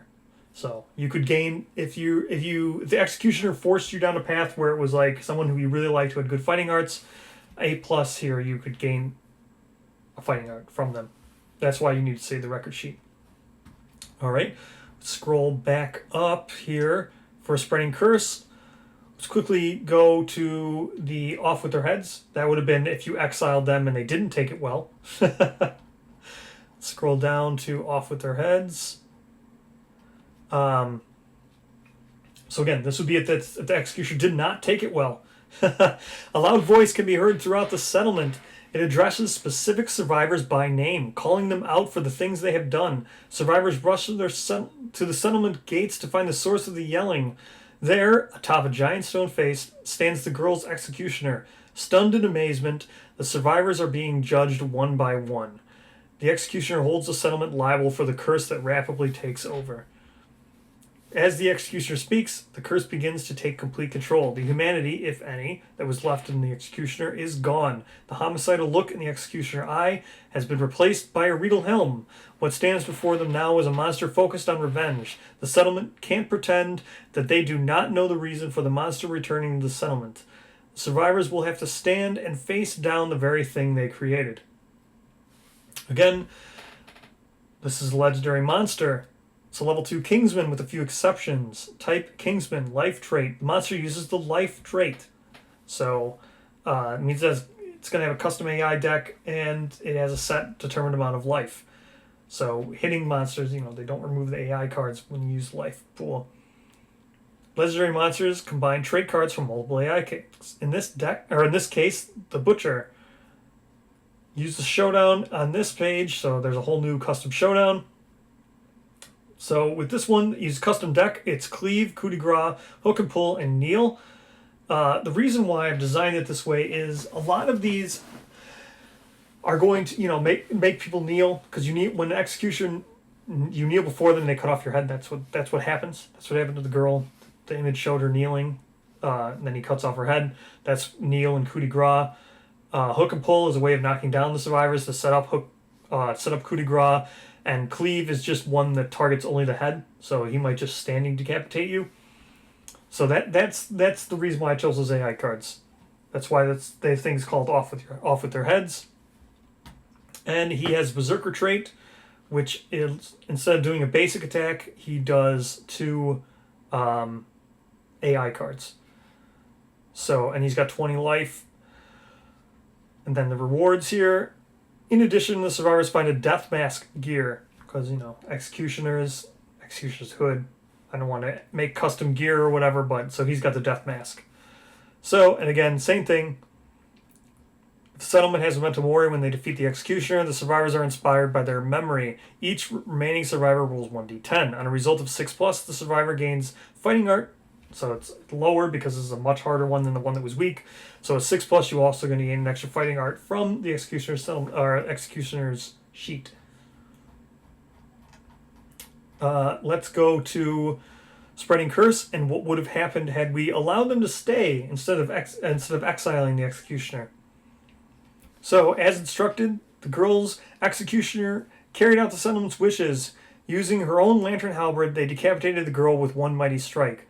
If this is the group, if the it was the group's decision that led to the curse spreading to the executioner, a decision deemed best for the settlement and not for the individual. A large group of survivors watch as the executioner falls to the ground after killing the girl. The curse takes hold and begins to manifest itself in the new host. So he's still going to transform. They're just allowing him to stay rather than exiling. The executioner knows their time is limited. Again, it's because I put a timer on this, so there was a sense of urgency and a clock, and the curse is actual threat in this narrative. The executioner knows that the time is limited and slowly become a kingsman. They will do as much as they can for the settlement before their humanity is completely lost. The survivor can no longer be controlled by the player. Do not gain the benefits of settlement's death principle. Do not discard the record sheet until after you land to year 19. So, you can't take him out on hunts anymore. That still make it so, he avoids being killed. So your narrative, so I'm not just making you lose a survivor. There's gonna get something from the fact that you executed her, and now the executioner's gonna stick around and do other stuff for the settlement while normal hunts go on and stuff. And then you add giving back to the settlement the next lantern year. So this would take place in lantern year 18 for giving back to the settlement. Where is giving back to the settlement? Here it is. The executioner attempts to improve the settlement. So basically, what this one's going to be is you're going to get 2 permanent bonuses to your settlement if you do this. One is just an extra sculpture. So this is just sculpture innovation. And then this learn new techniques is kind of a new thing, but it's also watch. It's from the Manhunter. What is it? Watch post, or I forget what it's called now. Watchtower. It's a Manhunter innovation. So the survivor creates a place for the survivors to train in large groups and learn from one another. Once per settlement phase, you may spend 1 endeavor to send a survivor to the training room. Up to 3 endeavors may be spent. Up to 3 survivors may be sent. So, nominate 1 survivor to gain a random fighting art. The survivor draws a number of fighting art cards equal to the number of survivors sent to the room. So if you sent 3, you'd draw 3 and you'd gain 1. If you were romantic and you sent 3, you'd draw 9 and gain 1. So, super powerful if you have romantic. They then choose to gain 1. Then you would add final moments to the next lantern year. So, here we are with final moments. So this would take place in lantern year 19. After he did one of those 2 things, either he gave you an extra settlement sculpture, or he built that Manhunter endeavor where you can gain fighting arts. The survivor willingly left the settlement before the curse would take hold. Slowly losing their humanity to the king's curse, the survivor spends their remaining time constructing a death pit. This is why I did the Manhunter endeavor for Settlement Watch, I think is the name of the thing. Yeah. So, because I wanted to make sure the executioner had, building. He was a builder, because he's going to build this pit for himself. So, I needed to show that he wanted to build. That's why I made it so he converts a hovel into one of those things. So, the pit reflects the settlement's understanding. So, yeah, that happens. Toss himself into the pit. Pit reflects the settlement's understanding of the king's curse. No longer will it serve as a candidate for training and creating kingsmen. Remove all kingsman's nemesis encounter from the timeline. This indicates any in the current year. This includes any in the current year. So because this would happen in lantern year 19, you now remove the nemesis encounter of kingsman in lantern year 19. You also removed level 3 one. Again, this was because a lot of the feedback from Reddit and Facebook and stuff, no one liked fighting level 3 anyway, so they would just take the -4. So here you can just remove it without having to take the -4 if you choose this path. So lore-wise, why did I do this? If the Kingsmen, when they come back, right? The reason why when they originally come, they look at the settlement and they try to guide them down paths of taking principles and doing things that benefit the king. Probably things that benefit like the growth of the settlement that makes the best Kingsman, right? But if they're willing to just kill themselves before the curse takes hold, they might just be willing to kill themselves before the king would even take them. So this here, the reason why this stops Kingsmen from coming in the future is because when they see this, they're like, oh, this guy had the curse. He just killed himself. Like, it shows an understanding of the survivors know how they're in control. It's a display of them just having some sort of control over the outcome of that curse, right? Again, this is a little bit liberal, this is me taking liberty with the curse because I don't know what actually is. You can only speculate as to what the curse actually is, and what it's used for, and its meaning, and what the king and the kingsmen actually want from settlements. Who knows? We won't know till now, so it's just taking liberties with it. I know it's not 100% on the correct lore. So we've gone down the girl dies. We went down the multiple paths with the executioner. One where he kills her, and then you reject him, and he doesn't take it well, or he does take it well, or he kills her and you allow him to stay. So there's some paths, multiple branching paths. If you kill her, let's say you got to this point, you judged her, and let's let her live. So you would add a second chance. So let's go down to a second chance. Here's a second chance here. A very long one. So, a second chance. Settlement gives the girl a new home and a second chance at life. So you can see here, the girl's been invited to become part of the settlement. At first, she is treated more like an outsider than a resident. This is the direct result of her not being able to speak the same language as everyone else. Now, the reason why she can't speak the same language as everyone else is because in People of the Stars, you speak Draconic language or Dragon language or Dragon inherent language or something Draconic. I forget what it is, but it's not what the People of the Stars speak. It's a different language. It's even named a different language. So they do not share language. Now, there are things here which I'll get into again with language, because there's lore into how the Watcher teaches that language. So with this is why this stuff happens right away. So with judging of the girl, right, it's why you drag her in. After you searched the area, we dragged her in, and then we instantly judged her, right? She hadn't been in the settlement yet, right? She didn't come in. We're judging her. We dragged her back to the settlement, and now we're judging her. She stands there while we deliberate. Then we either kill her or don't kill her. So we decided not to kill her. So now is the first time she's actually spending time within the settlement walls, right, around the Lantern Horde. So, with more time spent in the settlement, the more fluent in the language she rapidly becomes. Like, unnaturally rapidly, right? It's being like imprinted, or she's learning it through osmosis. Just being near the Lantern Horde, it's like a click. You instantly learn this language. I made it so it's not instant, so it doesn't super take effect like right away. There's a build to it, but it's rapid. Like it's crazy. How fast, it's unnatural how fast you would learn this. It's almost like she just fluently speaks it. By the start of the Lantern year, so between the distance of judging and you marking off the settlement in Lantern year, she can speak as fluid as any survivors born there. So that's the lore of the Lantern Horde and how it teaches survivors language. Now that she can communicate, the survivors become more welcoming. The once abandoned hovel she now calls home is the most popular place to be within the settlement. Oh, I forgot. So there's an abandoned hovel. There's always abandoned hovels, right? I just assume that's something that's going to happen. The training room or the statue that he makes is a converted hovel, abandoned hovel that the executioner would have converted since he had limited time. So it's the same one. That's the same one. It's the one, either girl will live there or it's going to get converted to the training room or the sculpture. So that's just a little design there, a little hidden lore.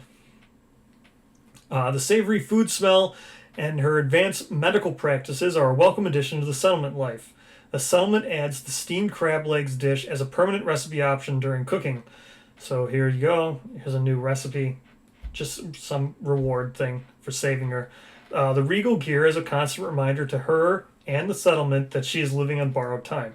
Normally, Regal gear is just a thrown away thing that never amounts to anything, and it's badly designed because you just leave someone in the settlement and it doesn't really do anything.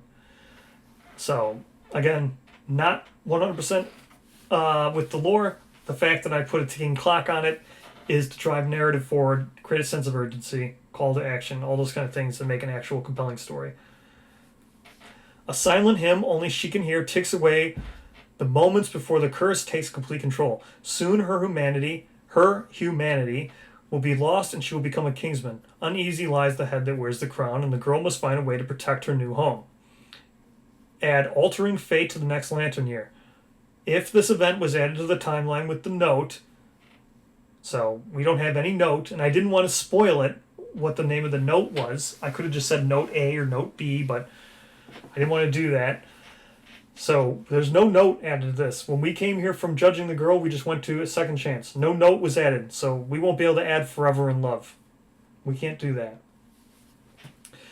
Before time with the settlement comes to an urgent end, the girl organizes a festival to be held as a celebration of success. The gift of language must be celebrated, and what better way than with stories? Survivors gather around as she entertains them with stories from all her travels. Stories that shatter the reality of these survivors as they know it. That's what it's called when you ascend and you awaken people as stars.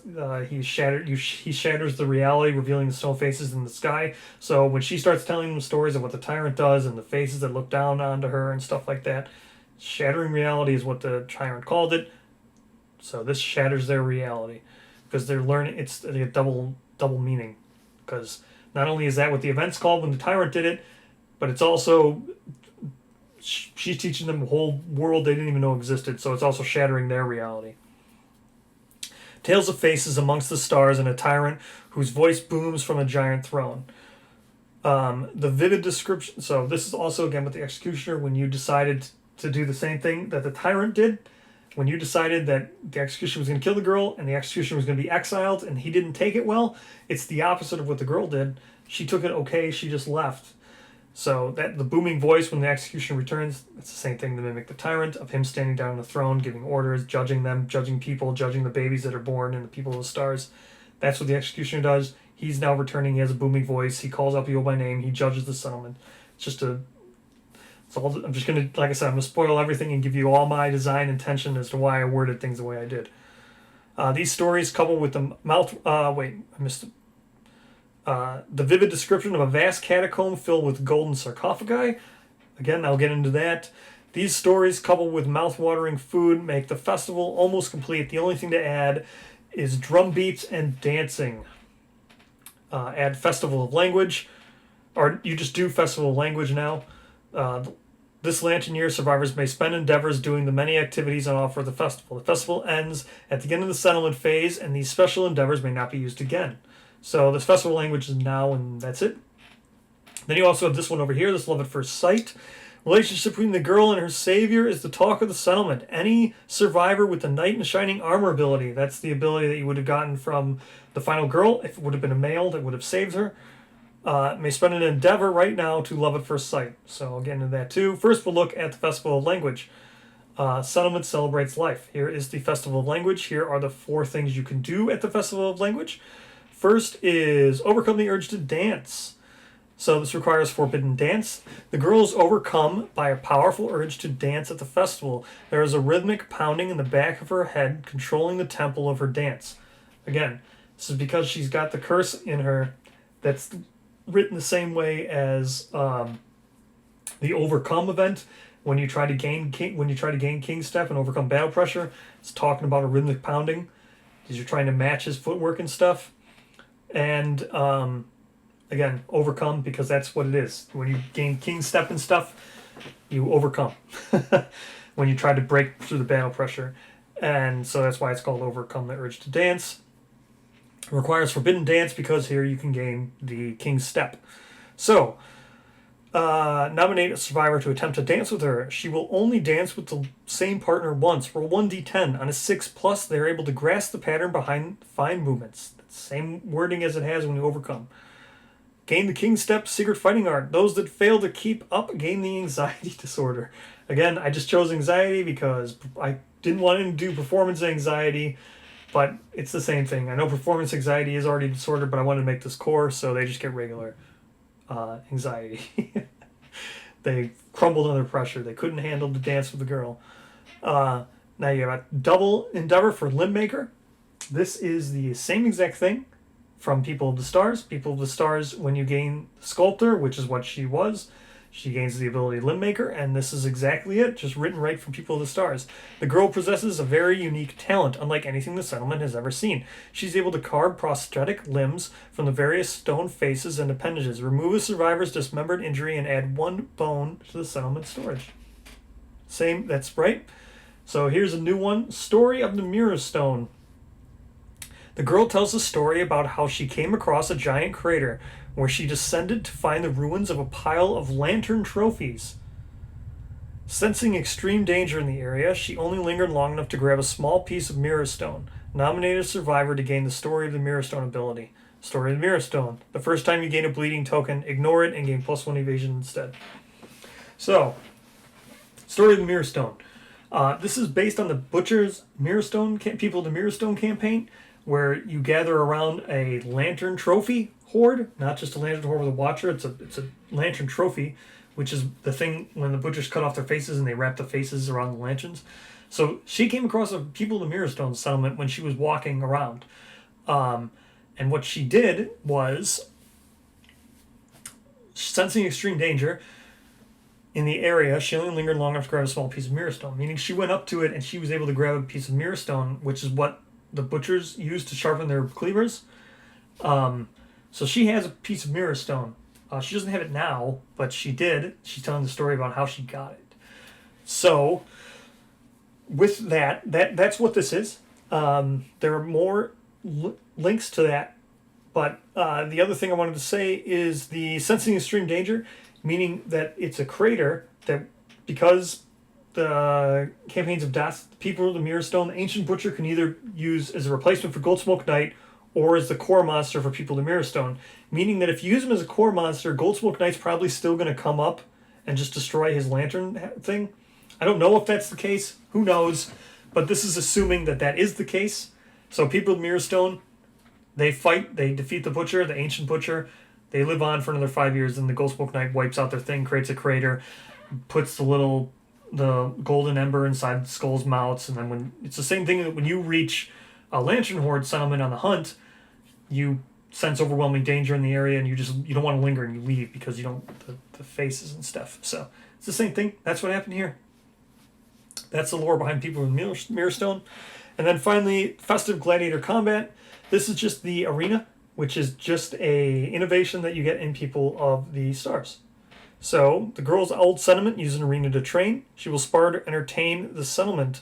Nominated survivor, she will only spar with the same partner once. Same thing with like dancing. Roll 1d10. On a 5+, they gain +1 permanent accuracy, which is what they would gain from the innovation. This is literally just the innovation, pretty much. I made it a little bit better because it's a one year, one lantern time, one-time use kind of like thing. You can use this, you could waste all your endeavors doing this if you wanted to, but you can only do it this year. That's what I meant by one-time use. On a 10, they gain the Frozen Star ability, which is the same thing you would have gained in People of the Stars.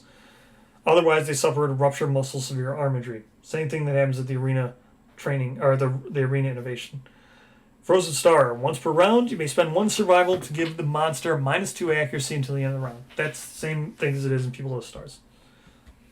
Now we'll look at the Love at First Sight. Love at First Sight. The curse creates a pair of star-crossed lovers. So, star-crossed is because she's People of the Stars. That's why I said star-crossed. It's also because star-crossed lovers actually means when fate intervenes that keeps two people apart, and that's what the curse does.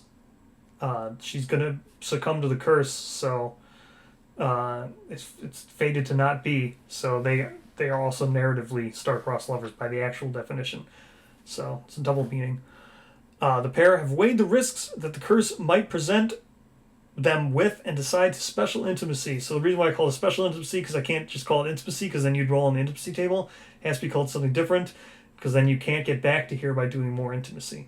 Right? So, this newborn will gain all the benefits of the settlement and provide newborn survivors. The girl does not have a record sheet and will provide and will not provide any additional inheritance bonus. Meaning that if you have like something that would allow them to gain fighting arts from the parents, she doesn't have a record sheet, so she's not eligible for that. That's all that means. These benefits still come from the father, however. So then you special intimacy, and this is just people of the stars intimacy table, pretty much. You can get King's Step, you can get the Pristine ability, you can get Oracle's Eye here. So this is what the girl can pass down. You can gain Oracle's Eye. So in addition to having 0 presence, she also had Thrill Seeker. She has the Hoarder Disorder. So then you can gain Iridescent Hide and Limb Maker because she's a Limb Maker. So you can just do all this stuff. It's just pretty much people of the stars with some King's Step and Curse thrown in. Now we go back to Second Chance. So now we would Altering Fate. So here's Altering Fate. So after the whole festival's over, the next lantern year, you're Altering Fate. All humanity within the girl is slowly slipping away. She can feel the ever-growing urge to leave the settlement for a higher purpose. And that's just to play on the urgent purpose which comes from when you complete the King's Curse. Knowing that her presence in the settlement puts everyone at risk, she devises a way to end her own life without passing on the curse. So she's going to, same thing that the Executioner tried to do, she wants to try to do it. Gathering her lantern to halberd, she walks to the outskirts of the settlement. She plans to end her own life, with 4 survivors ready to ensure the job is done. The goal is to pierce the regal placard and send the halberd directly into her heart, killing her instantly. That's just the Nat 1 body injury where a fragment goes right into your center of your heart and you're killed instantly. Thanking the settlement as they watch on, she drives the halberd into her chest. Gouts of acid spew from her gaping wound, sending the 4 survivors running to cover as the girl's limp body falls to its knees. Suddenly, appearing to be a defensive reflex, the regal armor completes itself around the girl. The newly formed kingdom rises to its feet. Again, essentially, what I'm trying to say is she might have waited too long. She already had 4 pieces. The fact that she stabbed herself then triggered the 5th piece because, she fought herself, triggered a fight, the aftermath triggers the 5th thing. The newly formed Kingsman rise to its feet. The plan failed, but the Kingsman is wounded. Survivors salute the girl's effort, knowing they will be fighting a badly wounded foe. So, again, just a very easy Kingsman is all you have here. Let's go with saving. We'll just look right back at saving. So now we'll just say you saved her instead of rejecting her and then having to judge her. Let's just say you go right ahead and you save her. So that you'd go to tend the girl. We'll say you did it with a male too. So if you did it with a male, then you'd get the Knight in Shining Armor, which would allow you to trigger the intimacy later. Tend to the girl. So the encounter with the butcher has left the girl in critical condition. Her back wounds appear to have been lethal as she lies motionless on the floor of an empty hovel. Underneath the dried red-black fluid that appeared to be blood. So she was drenched in a red-black fluid. The survivors notice her face is scarred. So she also has self-inflicted scars on her. This is again for people of the stars. When you look up into the void and you see the faces looking back on you, your face is scarred to reflect the image that you saw. So curious, the survivor wipes away the fluid, revealing the scars to be too old to be caused by the butcher. Like I just said, they're self-inflicted, or well, not self-inflicted. You recreate the image of the face that you saw. Suddenly, the sound of a horrific crunch could be heard, and the girl's ribcage bursts from her chest. This is her doing the transformation. She violently springs from her unstable condition and begins to vomit. What appears to be acid pours from her wounds and chest, encasing her body and solidifying into armor. Shocked and afraid, the girl flees from the hovel and toward the settlement entrance. So you saved her, you rushed her in, you brushed away the blood or whatever. Instantly wakes up and she runs out of the settlement, right? So I had to make it so she runs out of the settlement because when you stand around the lantern horde, you learn to speak the language, right? So I had to get her out of the settlement. That's why I did that. The survivors give chase as she stops just outside. The girl's in a panic, looks confused, and most of all, scared. So then you're, again, presented with the thing. You can either grab her before she escapes. That will go back down to the judge the girl path. We've done that whole path. I'm not going to go down that route anymore. So you could calm the girl and let her stay. The survivors watch as the girl falls to her knees, exhausted from her adrenaline rush. With open arms, the settlement welcomes her to stay. Add without words to the next planted year on the timeline. If the settlement has new life, protect the young in place. You may use 10 as your result. So then you just roll here. And we're going to go to without words. So here's without words. The girl, again, it's called without words because she's not in the settlement. She hasn't been in there for a prolonged amount of time. She cannot communicate with language. She has no language to communicate with. So the girl desperately tries to convey a message to the survivors. The girl seems to be overjoyed by the settlement's willingness to overlook her curse. Survivors try to help her in any way they can, gifting her with spare bandages, helping her. The spare bandages is something that will come up later that you have spare bandages around. They're set aside for her anyway, and if you would have done, there's other story events that they use them in different ways. Helping her find a way to clean herself off, and even returning her lantern and halberd. So they gave her back her halberd. Without the ability to speak without the ability to speak to her, the settlement needs to ensure it conveys a clear, welcoming message. Suddenly, the girl seems to be troubled by something. A sign of panic fills the girl's face as she dashes towards the departing hunting party. Right. So this whole thing happened. The settlement constantly needs to hunt because they'll starve if they don't. So they need to be constantly getting resources. So even though you're puzzled by this whole thing, you have this whole girl now. She's in your settlement and everything. It's still you need to hunt. So the hunt, this doesn't slow down anything. The hunt's still going out, the hunting party. So as she sees them leave, she's like, oh man, what's going on?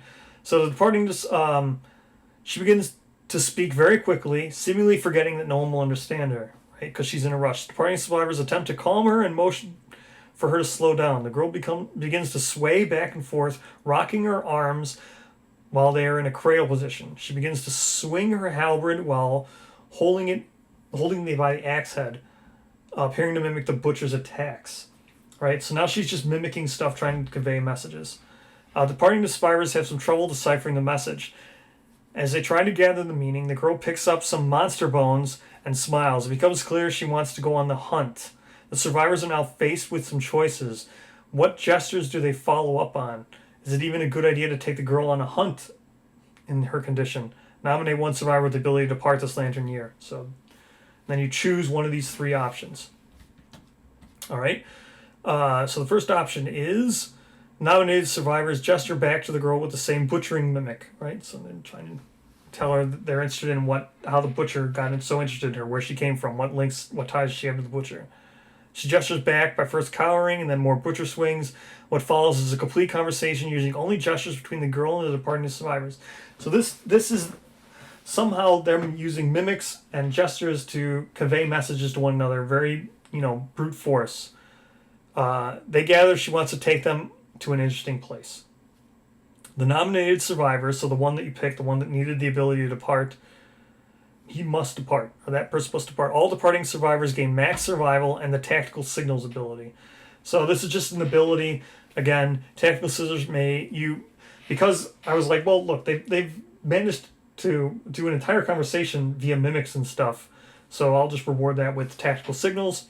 So now all these 4 survivors, since they spent time talking to this girl, mimicking while they're on the hunt and all this, you can now encourage death survivors just by making hand signs and stuff. Tactical signals are what army use when they, to tell each other what to do without actually using words. And you can encourage with the shattered jaw because you don't need to speak anymore to encourage people. And then before selecting quarry, you do hidden secrets. So that's option 1. Option 2 is a nominated survivor gestures.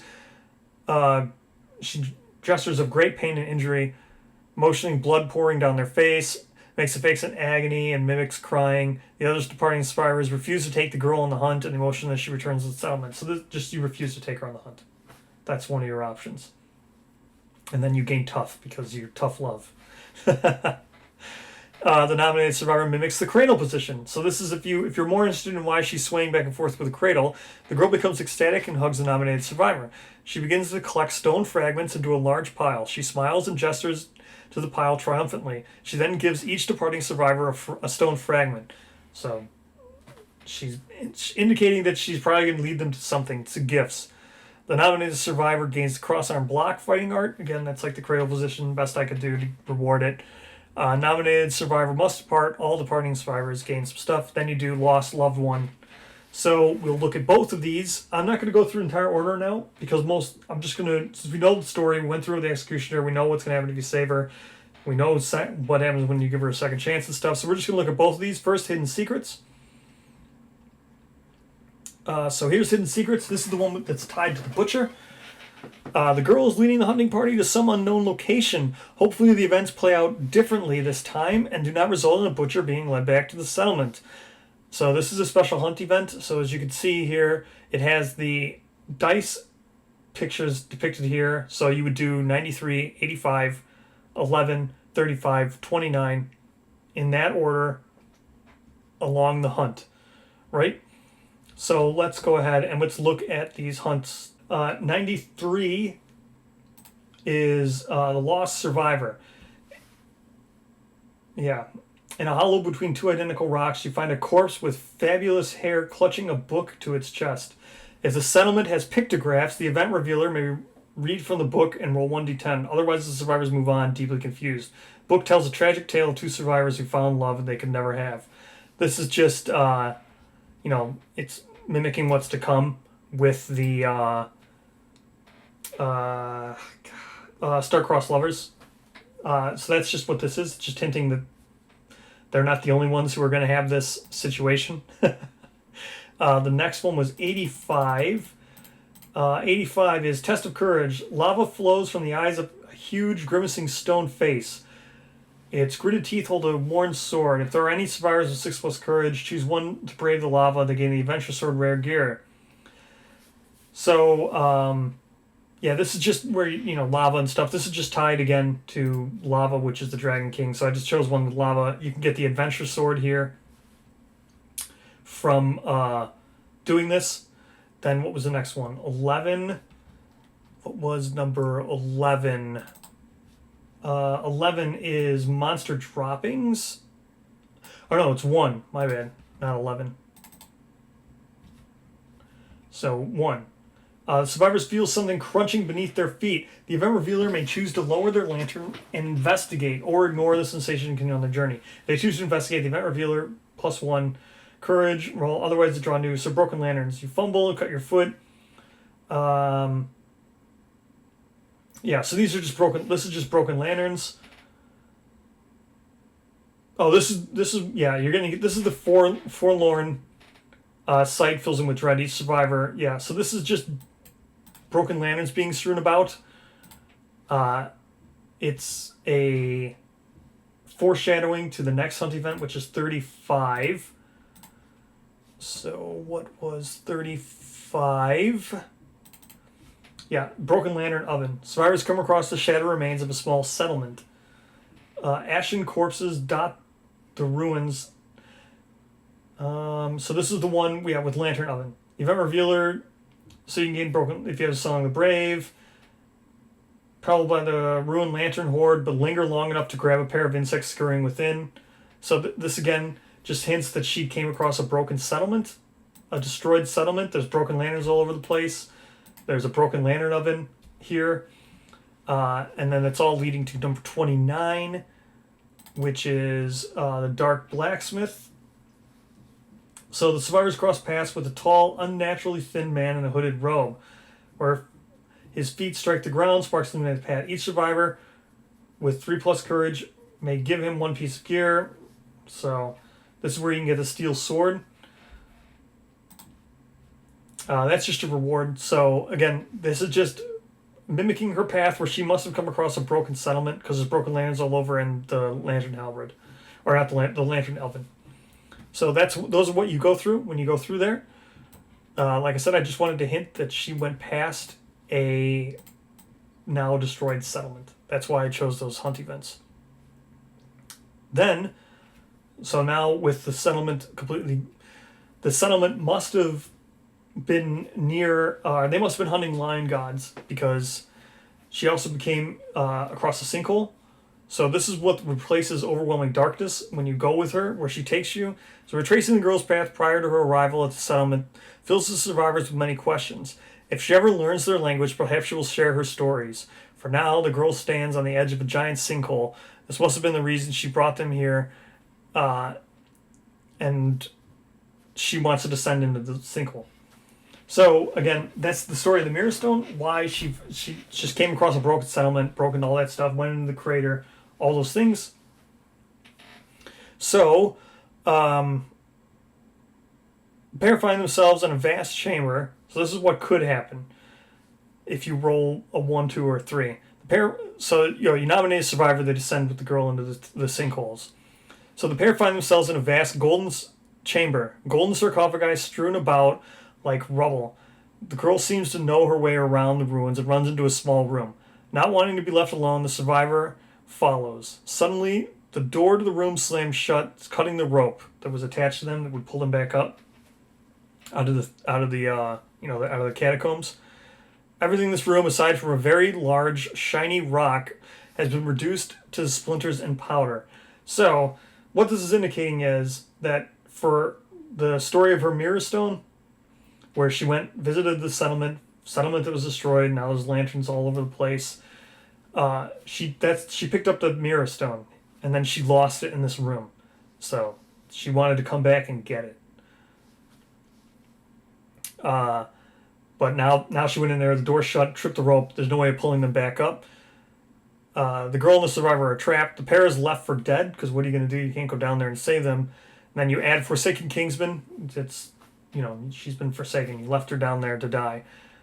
To Lantern Year 19, and you save the nominated survivor's record sheet until after the event. So, what happens if you don't roll bad? It's pretty much the same thing, kind of. The pair rappel down into a vast chamber. The girl runs off quickly and returns with a large shiny rock. So she went and got her rock that she wanted. She must really love that rock. Add a second chance to the next Lantern Year with the note rock. So that would be, now you add second chance, you add the note to it. Now the girl has her shiny rock. If you roll high, the pair rappel into the vast chamber. The girl runs off quickly and returns a very large shiny rock and a weird jar. She must really love that rock. You add the same thing. And she tells the nominated survivor to open the jar. So open the jar. The girl motions for the survivor to upend the jar contents onto their head. The jar is filled with a red-black fluid that resembles the girl's blood. After a moment, the whole body is covered and the mind sees only visions of rage.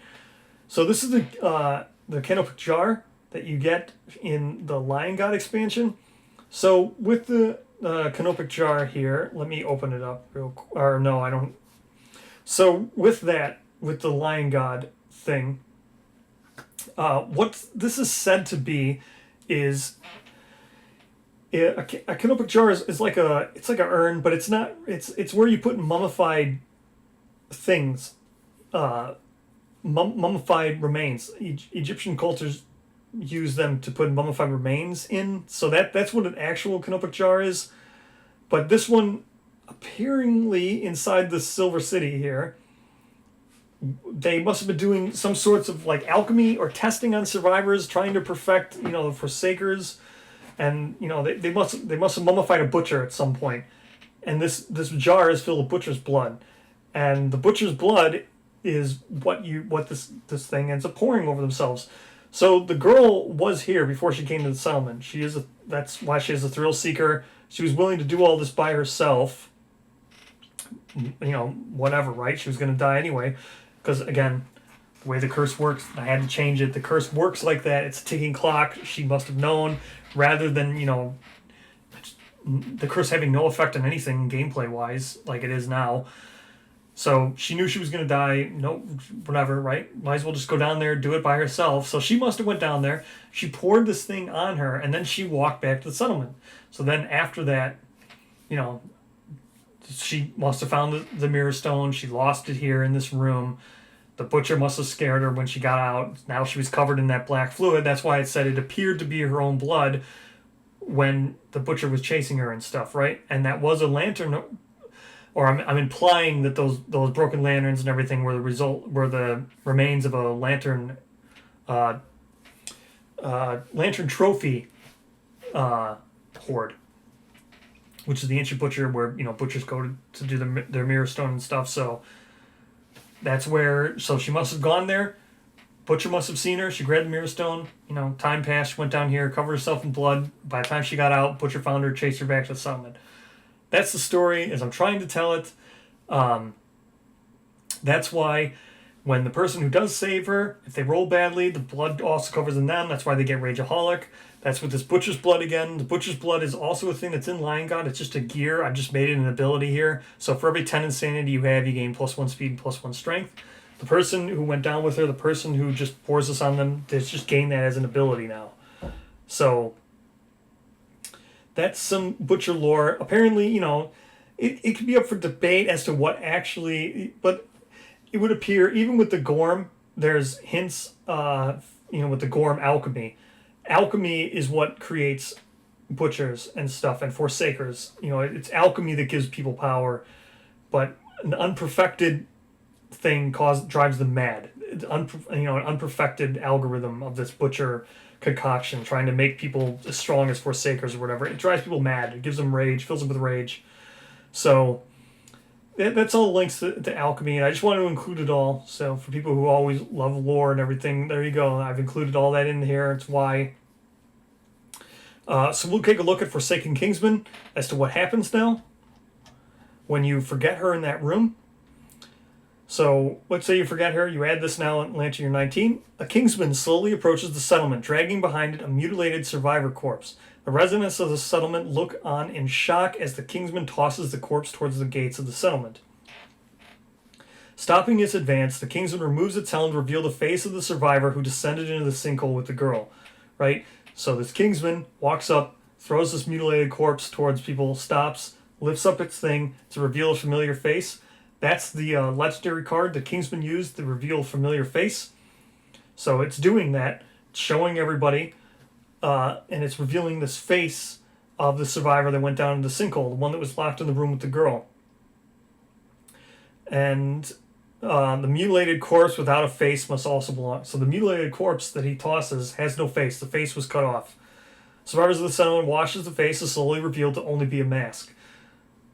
A mask hiding the girl's face. So what happened is they got locked in that room. When you get the Canopa jar and you open it in the Lion God thing, you thrash about and you destroy that room. Everything is just, rubbles, and you just wake up in a rage, and that's what happens after you pour that on you. So that must have happened again. She flipped out. She cut off this person's face. She transcended to becoming a Forsaker, pretty much. Well, she's a Forsaken Kingsman. You left her to die in that hole, so now she's just become a Butcher. Like, the jar and all that stuff is all triggered all over again. The rage must have taken control while she was trapped in the catacombs. What stands outside the settlement is now a hybrid monster. So this Forsaker Kingsman gives you the Forsaker mask when you fight it and you win, and it's got all kinds of Butcher and Kingsman traits. So it's a mix of both. So that's what happens. Let's go back to the other one for hidden secrets. So that's what happens when you open the jar. Someone gains the Butcher Blood ability. So there you go. There's some speculative lore. Now that is speculative. That's what is written there. It's not me altering what happens to fit the story. That is just it. That's what the Lion God and Gorm alchemy, and the Gorm alchemy is like. I think it is a butcher's mask inside of a jar. I think is what it is, or a skin mask inside of a head. I forget what the Negridu one is. But either way, that's what it appears to be. Also, the Manhunter also. With the heart and the Manhunter candy, I think, is also linked to alchemy. I forget. I'd have to look through all this. It's getting to a long video. I don't want to go over all that lore, but... and then Lost Loved One. This is if you did the opposite. Or the alternate, not the opposite. This is if you didn't inquire about the Butcher and you instead inquired about her doing her cradle thing. So, the girl's leading a hunting party to some unknown location. From what they can gather from her gestures, they assume she needs help returning to her former settlement. Perhaps she is a mother and wants to return to her child. Survivors also expect they'll be rewarded for their assistance. So this is when she was, gathering up stone fragments and gave everybody a fragment. So again, same thing. This is the same, includes custom hunt. 68 will be the first one on this hunt. 68 is...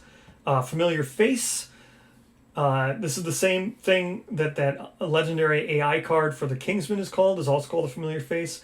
No survivor has died yet this campaign. Ignore this event and draw a new basic hunt event. Or roll a new basic hunt event before moving on. Each survivor rolls 1d10. The lowest scoring survivor becomes Straggler. While examining the stone face underfoot, Straggler recognizes the face of a fallen friend. Bittersweet memories reduce them to tears, reduce their insanity to 0, and gain +1 understanding. So that's what it is. So again, familiar face, just because it matches the name of the legendary AI card for Kingsman. But also, seeing a face within the stones is also linked to the sculptor, which is what the girl is. And when you become a sculptor, you see a face in the ground, and then you sculpt a clone of yourself out of it, and you make a new survivor that's exactly a carbon copy of you out of this face. So you look into it, you carve it out with the sculptor. So there is another girl out there, possibly. Who knows? But the clone, or this is the clone of the girl, who knows? It's something I've left open. But that's what this is also hinting towards. It's just a little thing I've included to just, go towards the sculptor's creation. And then 17, let me see what 17 was. Face to face. I'm just to see if faces, one catches revealer's eye. They're compelled to investigate. Yep. Again, this is just playing with the fact that you can find faces identical to your own within the stone faces. Again, feeling that she's a sculptor from People of the Stars. What was number 12? Destiny Bound. Again, this is just because the girl has Destiny trait, so I just chose Destiny Bound. This one allows you to skip the next hunt. So if you wanted to, you could skip number 15 and go right to 71. So that is an option. Number 15 is a trap. It is the man trap. So number 15 is definitely a trap. And if you do go there, you could be suffering. So you could skip it or you don't skip it. 71, or 70, I mean not 71, where's 70? What was 70? Oh, 70 is a tomb. Yeah, so 70 is when you just see us, you just come with a luxurious tomb.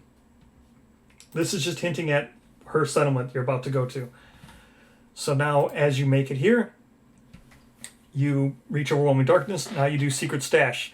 The girl seemed very familiar with the tomb the survivors found. That was event 70.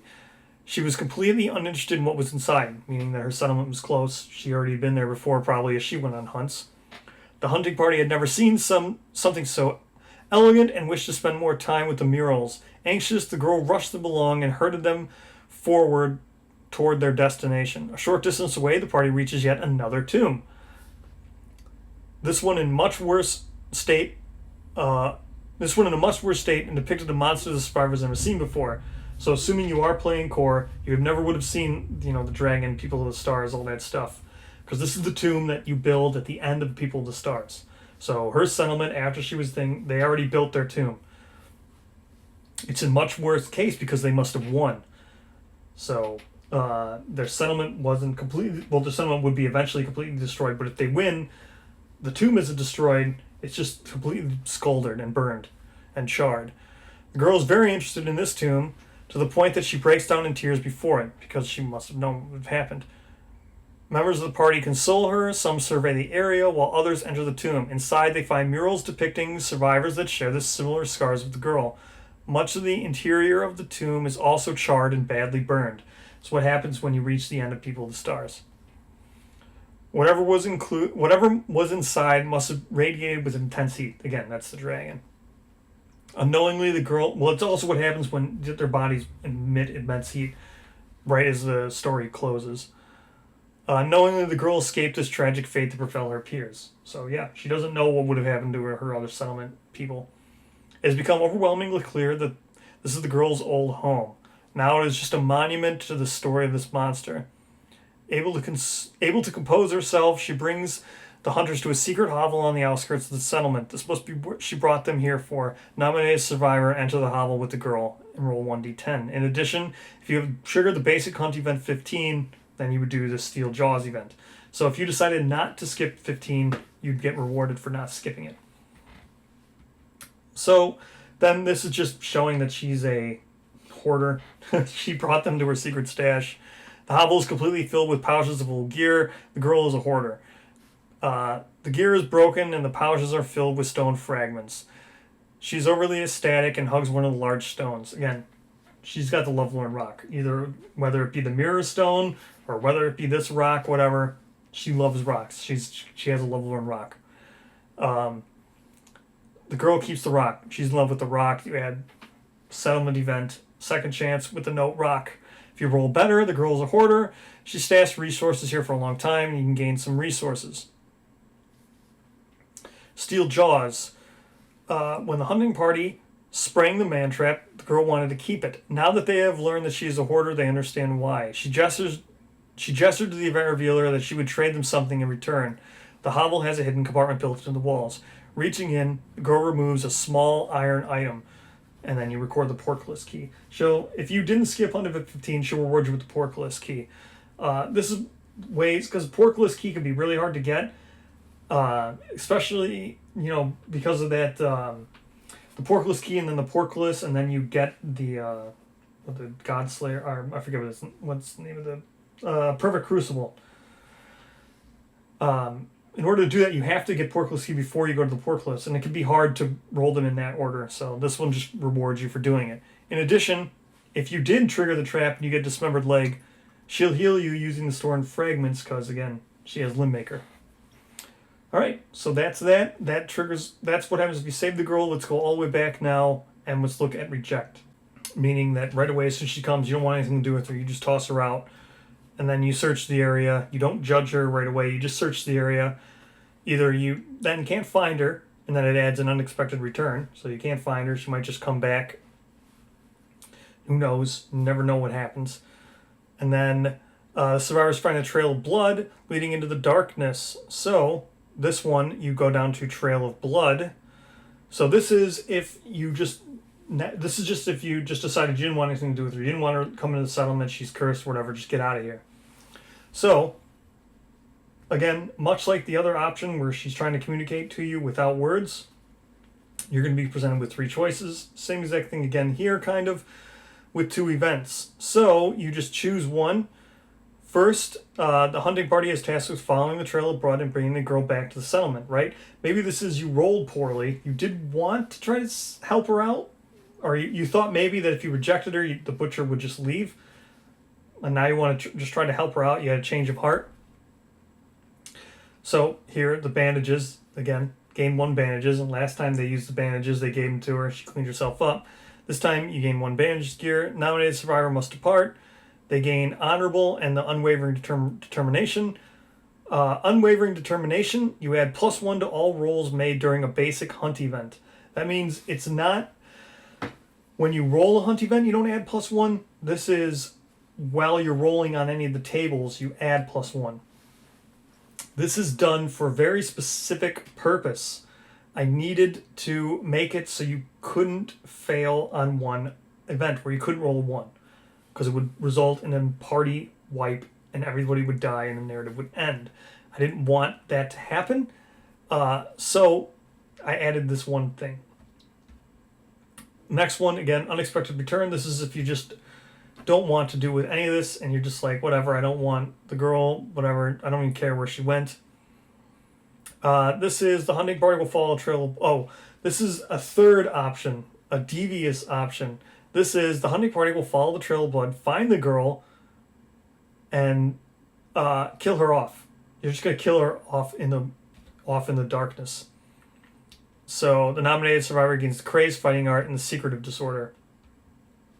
So let's go with see which one's first on all of these.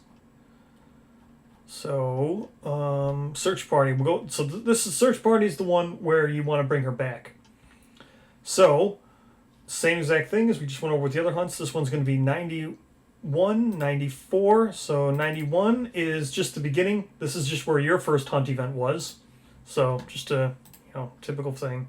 Since it is right outside, it's the first place you go. 94 is sickening mess. The survivors come upon a patch of badly damaged ground. The stone faces are cracked and debris is thrown everywhere. Piles of toxic-smelling dung or half-digested viscera litter the area. Survivors approach, but survivors with squeamish disorder refuse to get any closer.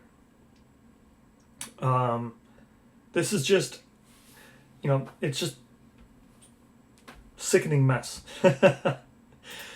That's all it is.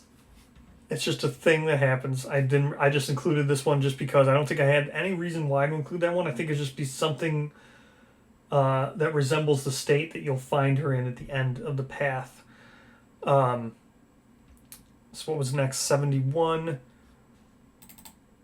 Found relic. Amidst the endless stone faces, the event revealer notices an unusual object on the ground.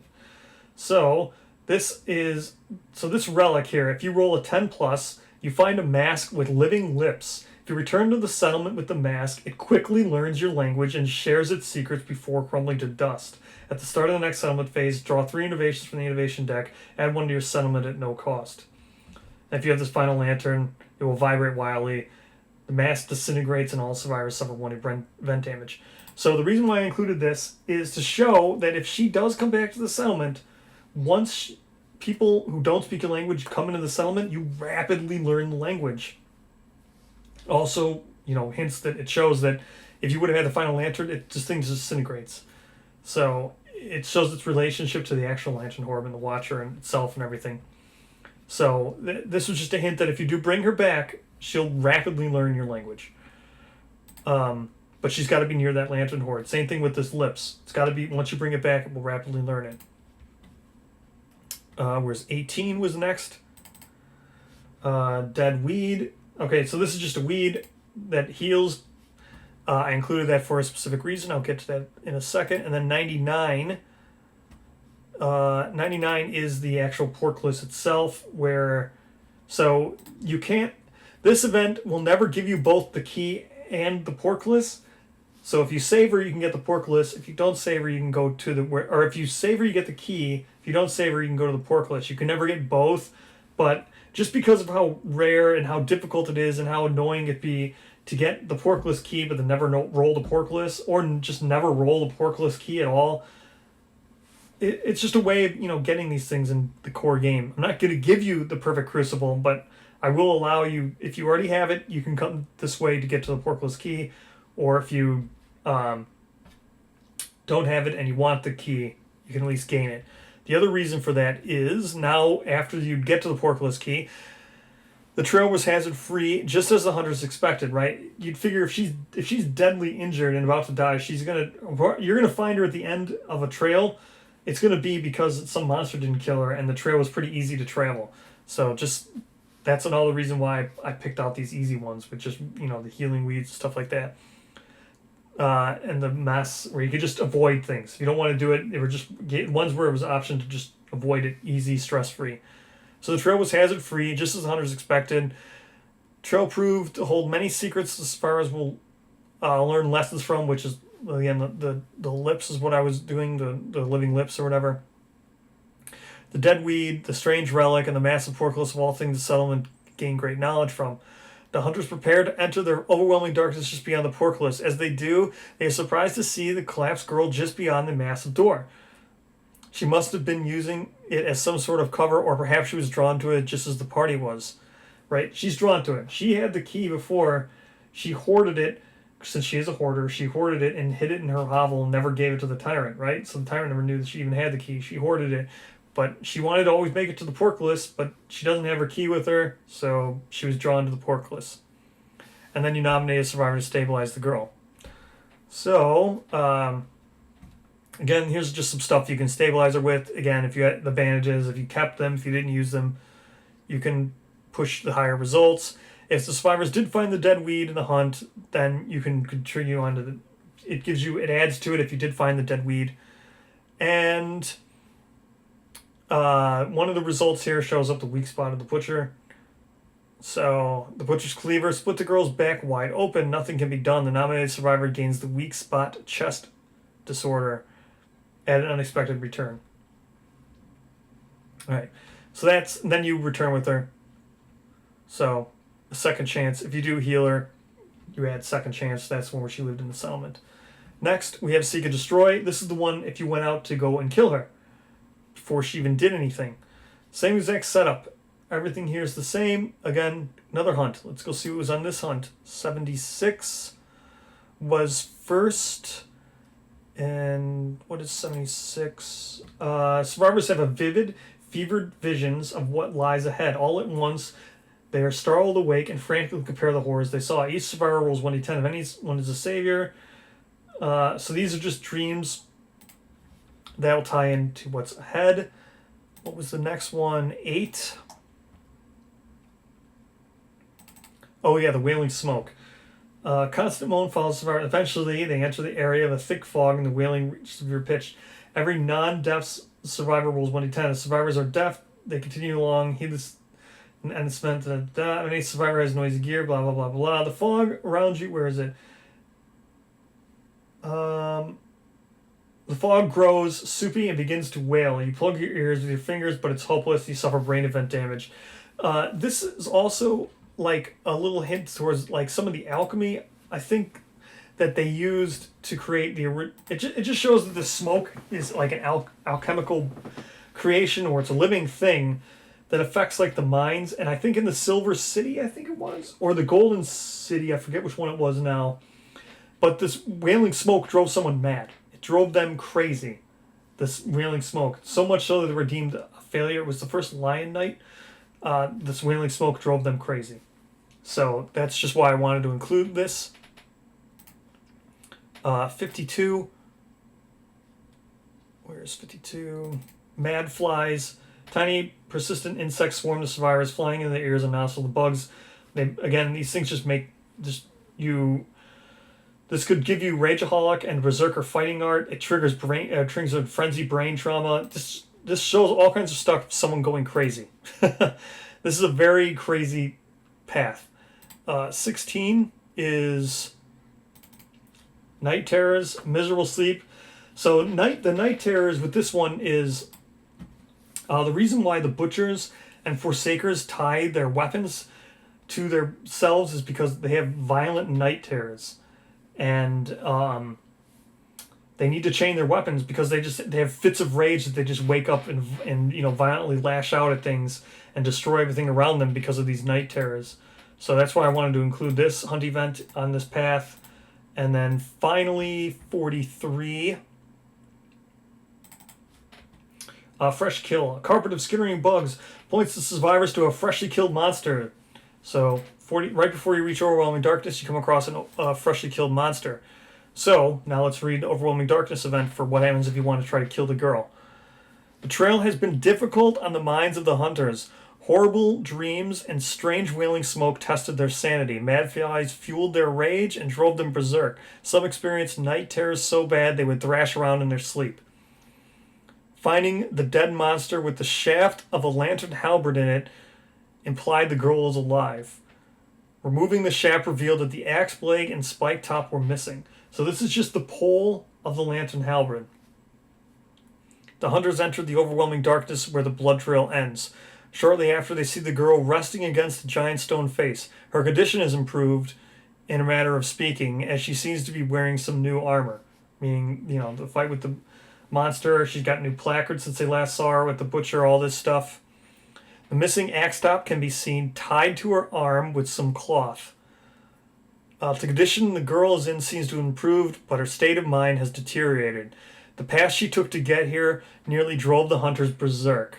Right? So you can see where this is all building up to. Nominate a survivor. Choose the party's next course of action.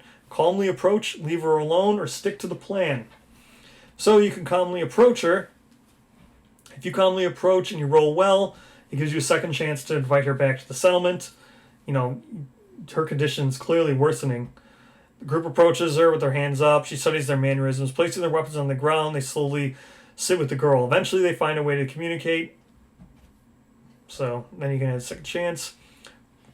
It would appear the girl is in peak fighting condition. This was meant to be a silent kill, not a fight. They slip away seemingly unnoticed. So that's if you just want to leave her alone. And then stick to the plan where you assassinate the girl. So let's look at Assassinate the Girl here. The girl appears to be exhausted and is resting against Giant Stone Face. She does not seem to be sleeping, merely resting after her encounter with the monster. The plan is the majority of the hunters to distract her while one moves around to the other side of the Giant Stone Face. Nominated survivor of the 4 slip on the, and then they're going to leap out of the darkness. So then if 1 to 3, the girl is completely distracted by the hunter's confounding formation. Confounding formation is the distraction tactic that's included in one of the knights. It's one of the tactics cards. The nominated survivor leaps from the stone face and drives the weapon right into the girl's back. This is playing up the fact that Kingsmen have a weak spot in their back, so if you hit them in the back, that's the best spot to do it. It pierces her back and sends a bone fragment directly into her heart, and she dies instantly. Again, this is a callback to how she was planning on killing herself by driving her halberd directly into her heart and killing her instantly. It's just when you roll a 1 on a body injury and the fragment goes right into your heart. The plan seems to have gone off without a hitch. Everything the girl had now belongs to the hunting party. Gain 3 random basic resources, and you repair the broken lantern halberd by only taking 2 of those 3. So you use one of the resources to repair the halberd, then you also gain the halberd. A feeling of tremendous accomplishment fills the survivors. Each survivor gains a thrill-seeker fighting heart. Nominated survivor suddenly begins to sweat profusely, and their flesh bubbles with extreme heat. The survivor must King's Curse. So when you killed her, the curse transferred. You did just deal the finishing blow to a Kingsman. After this year's showdown, the nominated survivor is filled with a sense of urgent purpose. Return any of their non-regal gear to the settlement storage. They do not return from this hunt. Add urgent purpose to the lantern year 19 in the timeline. Save the lantern's record sheet until after that event. Then if you roll 4+, not fooled, the girl senses the ambush. As the nominated survivor lunges, the girl fluidly steps aside, causing the survivor to miss and land at her feet. The girl quickly counters, decapitating the nominated survivor. Their neck erupts in a shower of gore. They are dead. This is the outcome. So then this plays back on what the visions were and night terrors. This is the outcome the dreams and night terrors alluded towards. Not seeing the others as a threat, the girl begins to cut the nominated survivor's face off with her modified lantern halberd. So at this point, she's just carrying around an axe top, just like the butcher, and she's just going to carve this guy's face off. And again, because the people are cowering in the back, they're not part of this attack. They're not a threat. Butchers do not treat threats. They don't target them. They just ignore non-threats. So, other survivors flee and gain the post-traumatic stress disorder. Add Berserk Kingsman to the lantern year 19 in the timeline. The same thing as Forsaken Kingsman. It's just a different way of fighting, but we'll look at it. So, Berserk Kingsman. So here's Berserk Kingsman. Kingsman slowly approaches the settlement, dragging behind a decapitated survivor corpse. The residents of the settlement look on in shock as the Kingsman tosses the corpse towards the gates of the settlement. Stopping its advance, the Kingsman removes its helm to reveal the face of the survivor who led the search party for the girl. So this is the one who tried to kill her, the one who got decapitated. Survivors at the settlement watch as his face is slowly revealed to be only a mask hiding the girl's face. Her transformation appears to have been completed. The curse has completely taken hold. The girl's rage and hatred must have taken over as she lost her humanity to the curse. What stands outside the settlement is a hybrid monster. Again, now you'll just be fighting another hybrid Kingsman, and you can get the Forsaker mask. So, and then, the difference with this one is, so with Forsaken Kingsman, when you get to defeat here, the girl rampages through the settlement, just like a berserker, or just like a butcher. They rampage through the settlement. Humanity may be lost, but she's still a hoarder. All resources in the settlement storage are lost. So she just grabs everything and walks off. That's Forsaken Kingsman when you lose. Berserk Kingsman, when you lose, she doesn't hoard everything. The girl rampages through the settlement. This is much like when you lose to a butcher. She is searching for a very specific group of survivors. All survivors with a post-traumatic stress disorder are dead. So, the post-traumatic stress disorder is what's given to the other 3. So she's looking for these very specific 3 that were given post-traumatic stress disorder. So, that's pretty much everything, except for now we'll look at what happens with altering or forever. So here's what happens when you do all those events and you get the rock. Instead of adding altering fate, this has been added with a note. So rock would be the note. Forever in love. So we'll check forever in love as the final thing. So, forever in love, all humanity with the girl is slowly slipping away. Knowing that her presence in the settlement puts everyone at risk, she devises a way to end her own life without passing on the curse. First, she ties her large, shiny rock to her waist, never to be separated again. Again, she has Lovelorn Rock. That's just what she has. Never to be separated again. Then she gathers her lantern halberd and walks into the outskirts of the settlement. She plans to end her own life, while 4 survivors stand ready. The goal is to send the halberd directly into her heart, dying instantly. Thanking the settlement as they watch on, she drives the halberd into her chest. Gouts of ashes spew from a gaping wound. The 4 survivors run for cover as the girl's limp body falls to its knees. Suddenly, the regal armor completes itself around the girl. The newly formed Kingsman struggles to stand. The plan has failed, but the Kingsman is wounded. A large bulge can be seen on the side of the Kingsman. The rock has also become encased in the armor. It throws the Kingsman balance completely off. Struggling to walk leaves the Kingsman with no rhythm. So the Lovelorn Rock removes Silent Hymn. And I know people hated Silent Hymn, so I just wanted to make a way so if you could choose a path that you could get to where there's no Silent Hymn.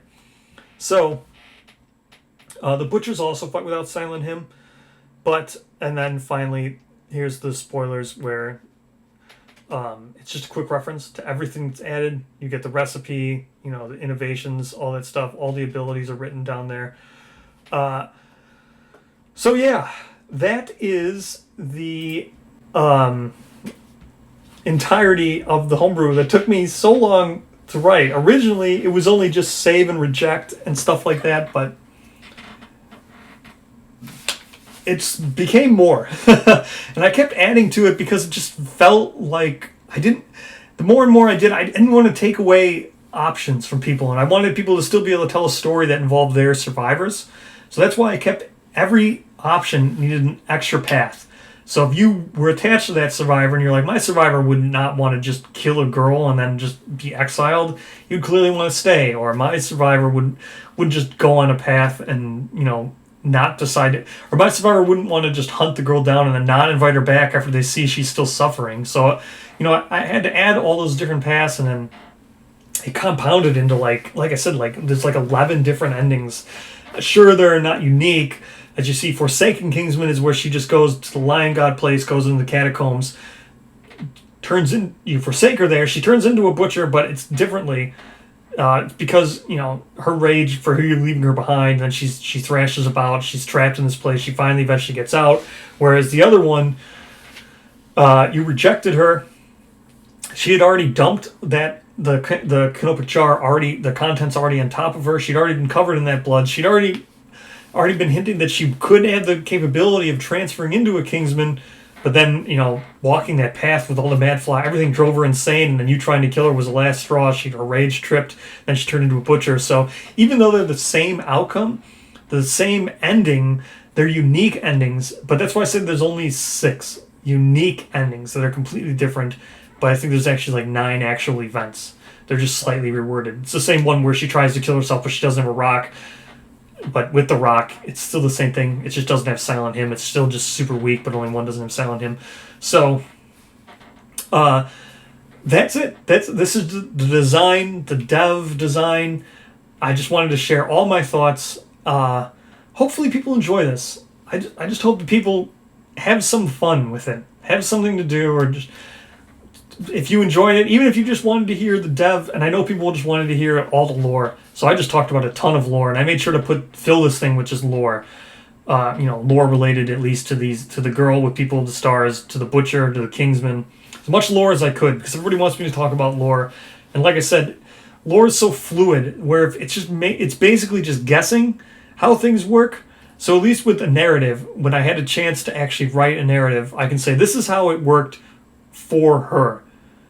Her circumstance led her to this. Sure, it might not be how the Canopic jar was actually supposed to be interpreted. Sure, it's not how people of the stars were meant. You're not supposed to include them into people of the lantern at all.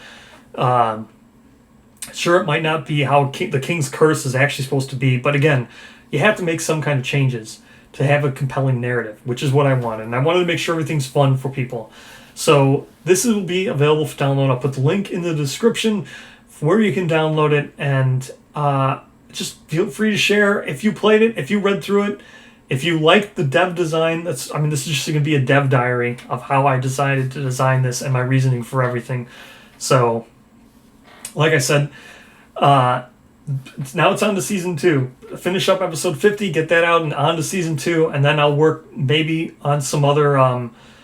Well, like I said, I need to get this updated for the community edition CE, which I will, and then I'll get this completely updated for Tabletop Simulator with the help of CCG, and then members over there who've said they're looking forward to helping me, do some stuff, add some actual custom content, like with the axe head. I just said it's a modified axe head, but I could actually include gear, which would be like a Regal's Cleaver or a Regal Cleaver or something, where you actually get that gear card and stuff like that. But enough for now. I just wanted to get this out because I know people are really waiting for me to start season 2, and it's been a while. This took a very long time.